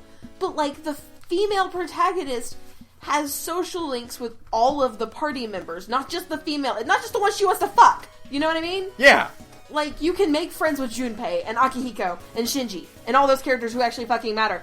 And, it's not just the waifus. It's, like, everybody you know. Although it is kind of weird that you can have, like, a romantic relationship with Ken, because he's, like, 13. But, yeah, that's weird. It's weird. I know that the main character... Good on you, Ken, but no. But the main character's 17, and that's just creepy, but that's a conversation we're not going to have today. Nope. The point is that, like... When somebody tells me that P3P is the not good version of P3, I'm just confused because, like, yes, it is. Like, you can actually get to... And by the way, Junpei's social link is incredible in P3P. Yeah. But we're not talking about Persona 3. We're talking about 4 because you get to know all of your fucking party members in that game. Yeah. God. Like... God, and they're so good. They're so good. We talked about the opposite in X2, where it's like all of the side quests are boring and dull and don't make any sense and are hypocritical and they don't add anything to the character depth. Whereas in Persona 4, it's mandatory. It's vital. It is absolutely 100. And you can play all of P4 without ever doing any party member's social link if you want to. But why would you? Because everybody just comes out of it so much more nuanced and so much more just... You really understand them? it's like, and I don't want to get too in depth into characters right now because that's for a different podcast. But like, it's a thing where people are like, Yosuke's annoying and I don't like him, and I'm like, well, did you do his social link? No, he's annoying. Do you know what character development is? Like, because he does that. He does. They all go through it. Like Yosuke, I always joke that Yosuke is annoying, and he's like not my favorite Persona 4 character, but I still like him. But like, I joke that Yosuke is annoying. Yosuke is not really that annoying at the end of the game, and it's like the character development that they all get, and you really get to like know these people and know like what bothers them, and like. One of the reasons the Golden adds so much to the game is that it added, this is such a silly thing, but I love it, the whole nighttime thing, where you can just hang out with your friends and talk to them about stupid shit. Yeah, exactly. It adds so much to the characters. You feel like, these are like my friends, you know? And the other thing, man, you know, we talked shit about Nanako's death earlier on, but, dude, the text messages you get from your school friends are like just that one little thing adds so much like depth to your relationship with that character, with those people, and it really does make you feel like oh, these people, not only do I know them and they know me well enough to like be like, are you okay? And it's just like this great moment, and it could make you cry. And I mean, I've cried a lot playing Persona 4 because just the characters are so good. God. It's like this thing where like, because you don't really get that kind of thing a lot in other JRPGs. Mm-hmm. Like, you get a lot of inter-party relationships in JRPGs, you know, especially with Tales games where like all the characters in the party get to know each other really well. Right. But outside of the party, you don't really get a lot of that like player character to NPC like relationship. And the social links are like, you know, they're assigned to a gameplay mechanic as well. So like there's a mechanical reason for you to do that. Right. So adding things like the text messages or talking to your friends after school or like at night, like that just adds a way more humanizing like aspect of it. Yeah, and you just get to really, like I said, you really get to know these characters, and you get to kind of just understand just the stupid shit they talk about, and the fact that they all act like dumb, normal teenagers, and they can be annoying, and they can be, you know, like Yosuke can be annoying. Well, yeah, he's a 17-year-old boy. 17-year-old boys are annoying. Sorry. Yeah, he's this kid, like, yeah, he's annoying, yeah, well, you know, he's, like, you know, impatient about things. Yeah, his whole life was uprooted, and his dad owns the mall that's closing all the local businesses down. And everybody hates him.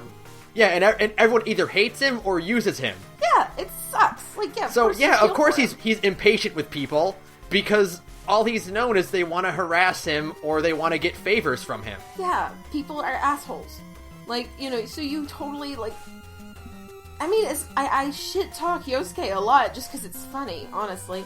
But, like, the scene in his social link where those bitchy girls are shit-talking Saki, like, I got mad. And I didn't even really know or care about Saki that much. And then, like, they start just like, I'm like, I'm going to kill both of you. Yeah. They will never find your bodies. Like... or the part where, like, you know, they come up to him and they're like, why'd you schedule us on Saturdays? We don't want to work Saturdays. And he's like, great, now I have to fix this problem that you caused. It's not even his job.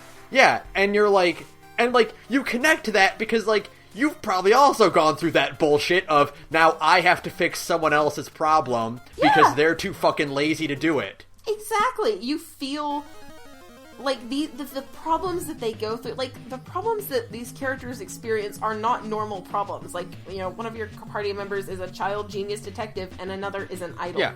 But the way they do that are very humanizing, and you're like, okay, I can relate to that. The emotions they feel and, like, the circumstances around it are what you relate to. And so you totally get even, like, characters like Naoto and Rise, who are a bit more just, like, you know, they're more JRPG, you know? Yeah, exactly. But, like, even they feel more identifiable because the emotions they're feeling are what you're really...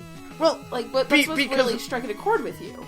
Yeah, well, what's Rise's about? Rise's is about that she doesn't feel like no one knows who she actually is, and she struggles with finding out what kind of identity is actually hers. Right. And, like, yeah, dude, people go through that, like, their day-to-day lives. It's called being a teenager. Yeah. What's Naoto's about? Naoto's about how no one respects her because she's young and she's, like, you know, in a field that, you know, usually is more leaned towards an advanced age and schooling.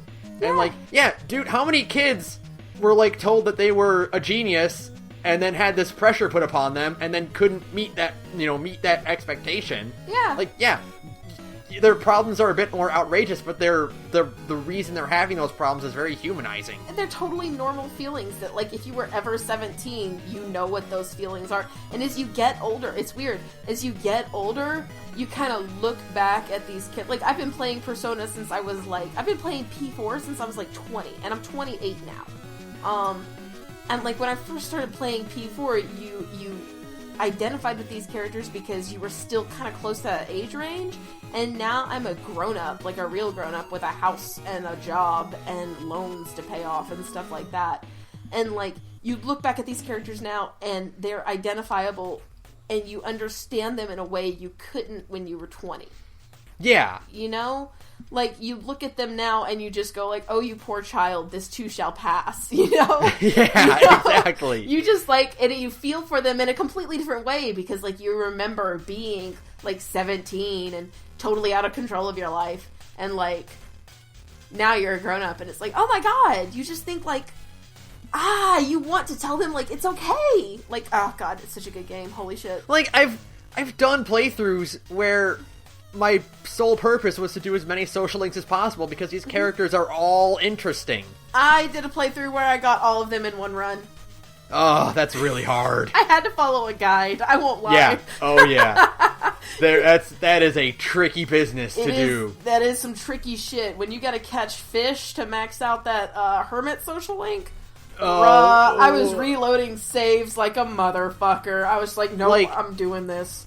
The hermit one and Margaret's are the two I'm like, I want to do them, but I don't want to do them because they're really hard. They're hard. Now, when you have a completed compendium, what's up? Yeah, you can just do it. You can just do it right away. You're like, I got this one. Yep, done. Or I can fuse these two and make it, and it's super easy. So, like, Margaret's is a little bit more doable. But the hermits is the foxes is just like, I don't want to. It's so hard to make time for it. It's so hard. Yeah. Because, like, when you are doing a run where you get every single social link in the same playthrough, time is of the essence. Like, every single day is, like, perfectly, like, you have to schedule every day, and if you fuck something up, sorry, you know? Yeah. I missed a day once, and I was like, oh shit, and then the guide was like, well, you've got a makeup day in, like, 2 weeks that you can use, and I'm like, oh my god, this is too intense! And, but it was so worth it, because now I can just play the game however I want, basically. Yeah, exactly. I've got a completed compendium, and now I can just kind of play it. I can just max out the social links I care about. Yep. Which is, you know, all of my party members, Adachi, and my school friends, pretty much. Yeah. Mm-hmm. And Marie. Yeah, and Marie. She counts as a school friend, though. You can't get the dungeon without doing that. Yeah, and, like, you need that dungeon, man. Is so fucking good. And, like, man... Persona 4 is really good, right? Persona 4 is a really good game. And we haven't even been too spoiled, because I think at this point, like, Adachi being the killer is, like, the least like, he's all over the fucking advertising for Ultimax. It's all over the fucking internet, and it's like, everybody fucking knows. So, like, this isn't even, like, a spoilery podcast, you know what I mean? It's like, not, but, like, you know, you'll always find one guy who's like, I didn't know that. Well, motherfucker, get on the internet. There's a statute. I say there's a statute of limitations on spoilers, and it's 8 years. The statute for limitations for spoilers like that is, hey, the second game came out, and they're like, we've got the killer in this game! Oh, well, I guess time's up. Shit. All right, well, I guess I'll go fuck myself. I guess I'll go fuck myself then. Listen, okay, you should have played Persona 4 before Ultimax came out. Sorry, you should have just played it, because it's a good fucking game. And it was on the PS2, and literally everybody owned a PS2. Yeah. Like, and everybody it's owned a not PS2. that hard to find, I don't think. You can get it for the PSN now. Like, if you you can just download it. If you don't own a Vita, you can still play it on your PS3. It's the vanilla version, and I mean, it's still a good game. Honestly, it's just that I love the vanilla version. Like, it's just that Golden made it so much better, not easier, but like it's convenient to play. Yeah, and it's amazing. God, it's so good. There's like a few things about Golden I'm just kind of like about. Like it kind of added a little bit more like cheese to it, and I'm like, whatever. Like I can live without it, and I can live with it, kind of thing. I could have gone with maybe less resay bonuses. Mm-hmm. Like they happen less frequently. Yeah. Because that kind of does make it an easier game to play. Totally. Oh man, she's really game breaking, isn't she? Yeah, she like holy shit. She can change the course of a battle. Like with right away. Like she has like shut the fuck up. She has a bonus where she can just straight up cancel a boss's attack. Yeah, exactly. What? Or so if it happened less frequently or only when you're in dire straits, it would have been fine. But beyond that, everything else it adds, I'm just it's just more options. It just makes other mechanics easier to do. Yeah. Like the third tier personas you get for the party members, I'll grant them that special ability. Some of those are pretty fucking broken. Those are broken, but you can only get them near the end of the game. Yes. So that's fine. Man, holy shit though. Have you ever paid attention to what Naoto's is? Because it's Naoto's negates an attack for all the party members. It's so fucking broken. She's just like shield. No, fuck it. What the Everyone fuck? gets a shield. That's Yosuke's it heals everyone and cures them of their status ailments. Yes! It's insane! Chill the fuck out! What was it? It's Yosuke's heals and cures status ailments. No, it doesn't cure status ailments. It gives you all higher evade. Yes! Because it heals and gives everyone invade, which is the most broken skill ever. That's so fucking broken, because usually the choice is, do I cast Matsuku Kaja, or do I heal? What do I do? Yeah. With Yosuke, you can choose both, turns out. What the fuck? Chill. Chie's gives, is it everyone or just herself? Or gives everyone a strength boost, I think? It's just everybody gets a strength boost. Yeah, Yukiko has a super powerful fire attack. Yeah.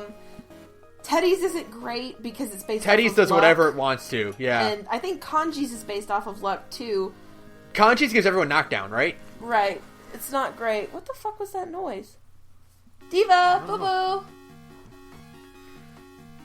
I thought I heard the dogs whine. But they're so... Some of them are so broken that you're just it's great. But again, you get them at the end of the game, so it's fine. That's your reward for putting in the work. Yeah, you put in the work, so here you go. You get... And all of those scenes, again, this is character stuff, but all of those scenes are really good. Mm-hmm. All of the final tier persona, party persona scenes are amazing, and just... Because... It's like okay, so they end the social links and you get the conclusion of their development. Yeah. And then getting that extra scene is great because okay, well here's how they are now. You get a look of after their development, and you get an example of here's what they are now. Here's the position they're in now. Mm-hmm. And that's really great because you get the development, and then you also get to see the aftermath of it, and that's really, really nice. It's nice. It's kind of like the epilogue. You get to see how you changed these characters, and that's so important because it's such a good reward for putting in the work of those social links, and those social links are a lot of fucking work. Yeah. Especially Naoto's. Oh my god. Because you don't get a lot of time to do Naoto's. You get a month and a half to do Naoto's, and it's oh, okay, there's another thing that Persona 4 could have changed. They should have put Naoto in the game sooner. They should have put Naoto before Mitsuo. Absolutely, 100,000% Naoto should have been before Mitsuo. Like, she's very, very late in the game, and that's a little weird. It's a little weird, and honestly, Naoto is served the best by Golden because you get more time with her, so you get a chance to know her better, you know? Mm-hmm. Like, everybody else you knew really well, but Naoto, you get extra time to kind of hang out and learn about her. Yeah. And you needed that. So yeah, like, God, Golden's so fucking good. God, it's really good. Honest to God, the Golden is a reason to buy a Vita, you know? Yeah, oh yeah, bar none. Like or just get a Vita TV, because they're like $20, and you can play the Golden on it on a TV. Okay? Yes! I have one. I have a Vita TV now, and it's totally worth it, honestly. It's like having a tiny PS1. Like, they're like $40 if you... Yeah, it's super easy to get one. Just buy it and then play Golden on it. Like, I'm pretty sure Golden costs the exact same amount as the Vita TV. And, like, the only expensive part is the memory card, which does suck. Those things are fucking expensive. But whatever, it's so fucking worth it. Do it. You know? Great. Just fucking do it. So, okay, there is one more, like... It's another nitpicky thing. Do it. About this, and it's also in the Golden, because we mentioned earlier, but like, man, hey, I could have gone without 2 hot spring scenes. Oh my god, 1 was too many. 1 was bad. And then they added a second one? Really? Like, and, you know, I don't know, for the first one, I don't know if it's better or worse that it wasn't the guys' fault. Yeah. Like, like, on the one hand, like, you don't get the guys being creepy pervs. Which is good. But on the other hand, the girls look like absolute bitches because of it. It's true. But it's such a Japanese thing, like the overreaction thing, and I think it's just that you and I miss out on it, like, on that, like, on that cultural thing, you know? It's clearly one of those things where, like, it's just not our humor. It's not our humor. It's definitely not, like, American humor. It's definitely, like, a Japanese humor thing. And I'm sure, like, to them, I don't know, to us, it's just, like, we're just like, why don't they just, like, let them explain, you know? Yeah. Or why don't you listen to each other, goddammit? Why don't the girls go apologize afterwards? Something like that, you know? Yeah. But, like, the second one was just unnecessary and stupid. Yeah, it was super annoying. Hot spring scenes need to die. Like, yeah. Just I've said it before, and I'll say it again. The only good one to ever exist was the one in Outlaw Star. Yes, because it was ridiculous. And it had Aisha Clan bathing in lava. Which was amazing. Yeah. And otherwise, you don't need them. You don't need them. You don't need them at all. You don't need them. It's always the same joke every single time, and I don't know why we need them to keep happening. If you've seen one hot spring scene, you've seen them all. Yeah, you know? you'll get the joke, because there's only the one joke. It's only the one joke. Let's peep on the girls. Well, fucking whatever. Fuck. I guess. Like... Do we have to? Can we just not go this route again? Can we not? Can you subvert our expectations and maybe do a different joke? Do something I don't know what the funnier? other joke could be, There is no other joke in a hot spring scene, honestly. Like... Do you think you could try? Could you please? Instead of not trying? Could you, like, put in that little extra effort? Because the rest of the game has so much effort put into it. And then you went for, like, the most low-effort humor ever. Yeah. Honestly, the funniest scene in the game that is, like, Japanese humor, quotation marks, is the part where the girls shove the boys into the river that Muraoka's throwing up into. Yeah, yep. That part is genuinely hilarious. That's a good scene. But, like, if you think about it, like, if you remember all the vacations that they go on in that game, do the boys ever come out clean?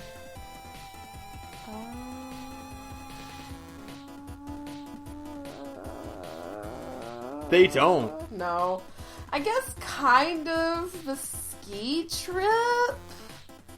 Because Kanji gets to kind of... I mean, mostly it's Naoto running into him. But Kanji is a simple soul, and that's all he requires, really.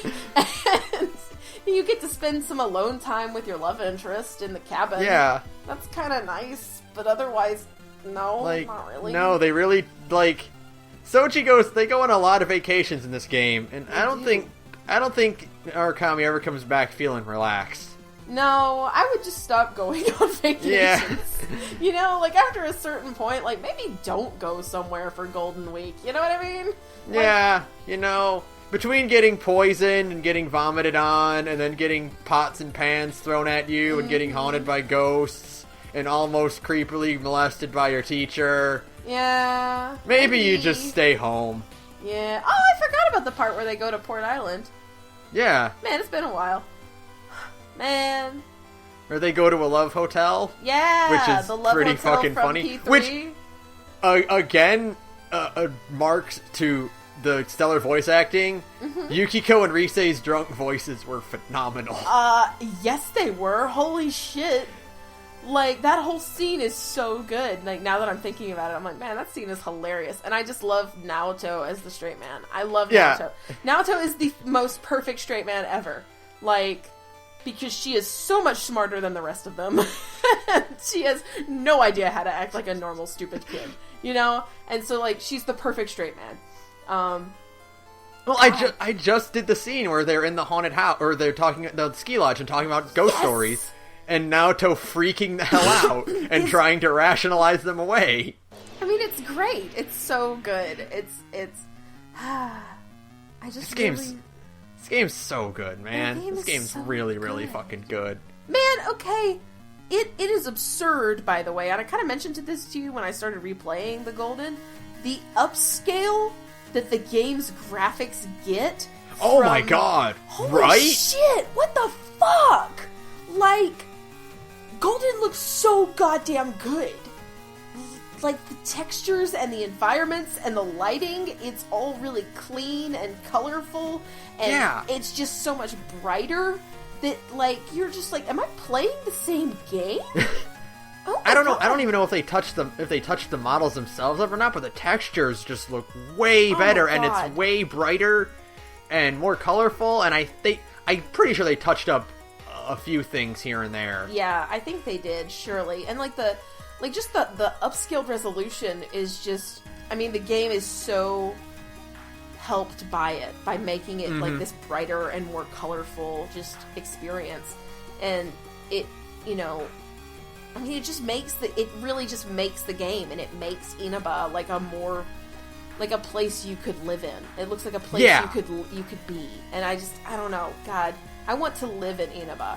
You know? It sounds like a really cool place to live. I would live in Inaba. It just sounds like a boring... I guess that's kind of where I live right now. But... now that you want to live in the simple town. Yeah, I mean, that's kind of where I live at the moment, but I don't know. Inaba just kind of has that, like... that nostalgic... You want to live in the simple town, but in Japan. But in Japan, where you can walk everywhere. Unlike in Alabama, where you have to take your busted-ass Jeep everywhere. I want to live in Japan. I just want to live in that version of Japan. You know? Like, I want to live there, where everything looks so comfy and cozy, and like I said, I can walk everywhere, and not take my broken-ass Jeep everywhere. Because my Jeep is really fucking broken. But, I just love Persona 4. I love everything about Persona 4. I want to live in Persona 4. I don't think I'll ever get tired of talking about Persona 4. No, like, even when P5 comes out, I'll still be playing Persona 4. Yes. I mean, unless P5 just knocks my fucking socks off, and it could.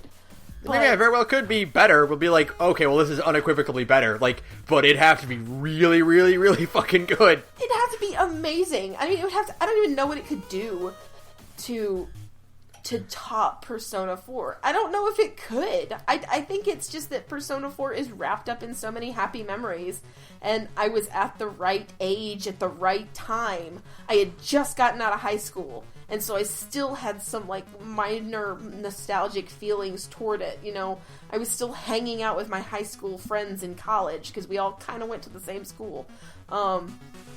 You know, it was... Persona 4 just happened at the right place at the right time, and I was in the right emotional state for it to just kind of, like, really sink its teeth into me. And I don't think Persona 5 can do that. I don't think it can. I mean, because I think one of the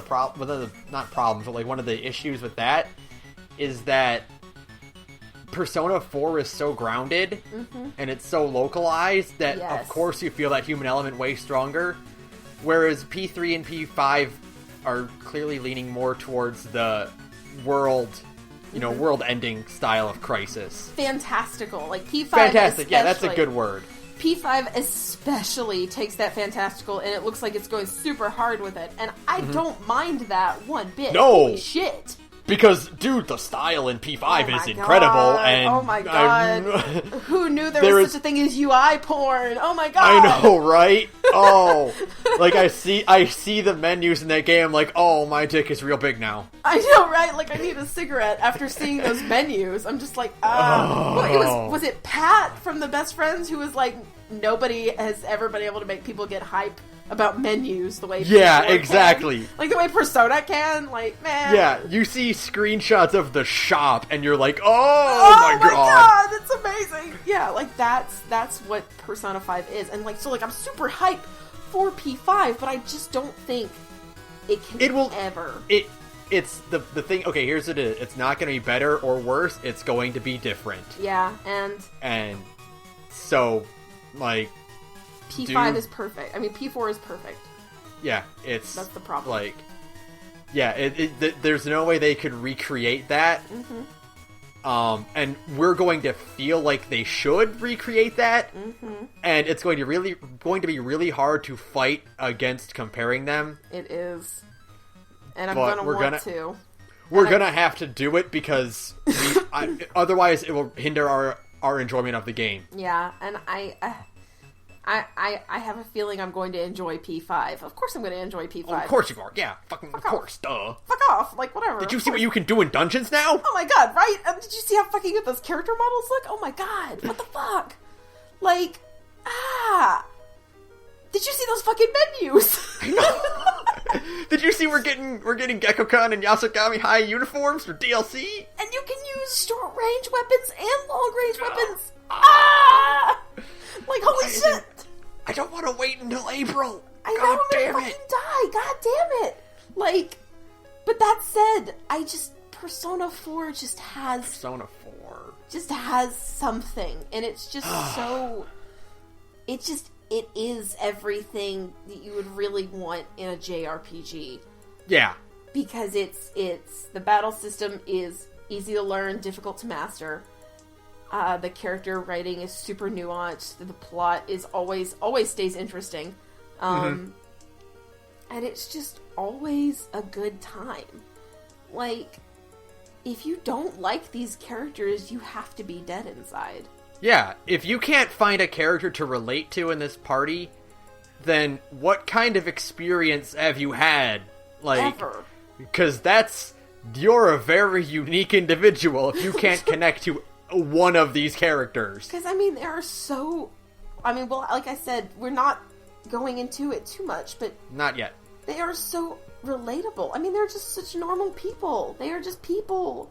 And it's amazing, and I love Persona 4, and I feel like... God, I could talk about just what it does right all day. I mean, I could probably go for another 5 hours. We're gonna have to do 3 parts. Like, I mean, we are. There's no... We're gonna have to do one about characters, and then one about, like, fucking everything this game does correctly. Because this was, like... And then we're, like... Also the other spin-off games, like Ultimax and whatnot. Arena. Yeah. I mean, I could probably talk a lot about Ultimax, and you know why. Yup, I know why. You know why. Why is that, Benjamin? Because it's got a Adachi in it. It's got an Adachi route. He does the things in the game, and he has the fighting. And it's real fucking good. He's in the story. It's real fucking good. But He's in it. He's in it. And I could talk about Ultimax just for that reason alone. But I'm not going to right now. No, that's for another time. That's for another podcast. God, yeah. It's like, I feel like I didn't even scratch the surface of how much... No, we didn't. I didn't. I mean, we didn't. We did not scratch the surface of how important this game, is. We broke the ground where we're building the Persona 4 cast, empire. Where it's just... Here, upon this rock, I shall build my temple, and my temple will be to Persona 4. Like, because it really is, if not the best JRPG of all time, then one of them. Yeah, oh yeah, it is up there. Mm-hmm. It might be the best JRPG of all time, but I'm not sure. Maybe. Further investigation is required. And that means I'm going to play more Persona 4. Yeah. I'm gonna after this podcast is over, I'm gonna go play more. I'm gonna go turn it on when I should be playing Dishonored 2. Whoops. I'll do that after this weekend. After this weekend, I swear I'll turn on Dishonored 2. I promise. Because I think you might have a chance to get back into it. Because next week is, speaking of psychological catch-ups and weird alternate worlds, we're talking about Silent Hill next week. Are we? Oh man, man, it's like the other flip side of Persona if you think about it. Yeah, like exactly. It like is kind of like the other side of Persona, where it's like a weird small town in the middle of nowhere, based all around like the weird fucked up stuff going on in your head. You know? Yeah, exactly. It's kind of weird. But yeah, exactly. So we'll get into that. Like, yeah, that's next week. That'll be fun. Wow. Yeah. Okay, so we are talking about.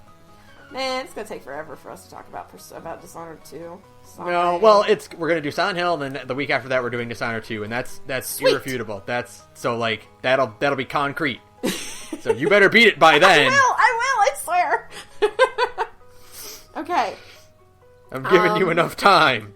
That's 2 weeks. I swear to God. Yeah. I swear to God. Okay. I will have it beaten by then. God. Okay. Persona 4. I think we're good for now. Is that good? Because I feel like I could probably just, go on, but I'm not going to. Yeah, I think we've come to a good break. Yes. For the time being, and then we'll dive back into this at a later date. Because we still have, not only do we have the party to go through, we have all the social links to go through too. And the story, and the theming, and the spin-offs. We're going to be talking about Persona 4 probably for the next 20 years. Yep. Yep. Well, I don't mind. I love Persona 4. That's what you should take away from this. Play Persona 4. Yeah, go play it. Go buy it. Go buy a Vita and then buy the gold. It's on the PSN shop. You can just click the button and it's yours. And it's fucking yours, and it's so worth it. And I think it was even on sale in the UK last week for like $5. Like, I mean, yeah, perfect. Play this fucking game. Do yourself that favor. Oh my god. And like, hey, do you like JRPGs? Well, you can play Persona 4. Do you like fighting games? You can play Persona 4. Do you like dungeon crawlers? You can play Persona 4. Do you like rhythm games? You can play Persona 4. Do you like visual novels? You can play Persona 4. Play fucking Persona 4. That's what I'm telling you right now. God. There is a flavor of Persona 4 for everyone. It's a Persona 4 is friend to all. Okay. Okay. I think that'll do it for now. Thanks to Visager for use of our background music. You can follow us on Twitter at thegorgepodcast. You can send us an email about Persona 4 to thegorgepodcast@gmail.com. You can tell us. You can send us some salty ass bullshit about how you think Persona 4 is overhyped, and I can tell you to go fuck yourself. You can send us who you think best girl is, and then you can be wrong by not saying Rise. Yeah, because Rise is best girl. What's up? Yeah. Mm-hmm. So, yeah, go ahead and send us your wrong waifus. By the way, man, okay, fuck it. Why would you date anybody but Rise? I'm gonna end it on that. Why would you date anybody? Because otherwise, because Chie and Yukiko are in love with each other, and if you date Naoto, you're stealing your bro's, like, crush. Yeah. You're being the green Madoka. Do not be the green Madoka. That's the best image, like, I love that picture. If you haven't seen it, anyone, there's a picture of someone's, like, yearbook quote, where it is, like, the most stereotypical, like, anime geek high schooler. like, girl. Like, you know, you've seen her at your school. Like, you know who she is. She's got the glasses on. Yep. You know, everything. And she's like, yeah. Her yearbook quote is like, I don't like the pairing Persona 4 protagonist X Naoto. Because that's like, you know your bro likes a girl and you're going to date her. Don't do that. You know who would do that? Green Madoka. Don't be a Green Madoka. Never be the Green Madoka. That's what we're saying, okay?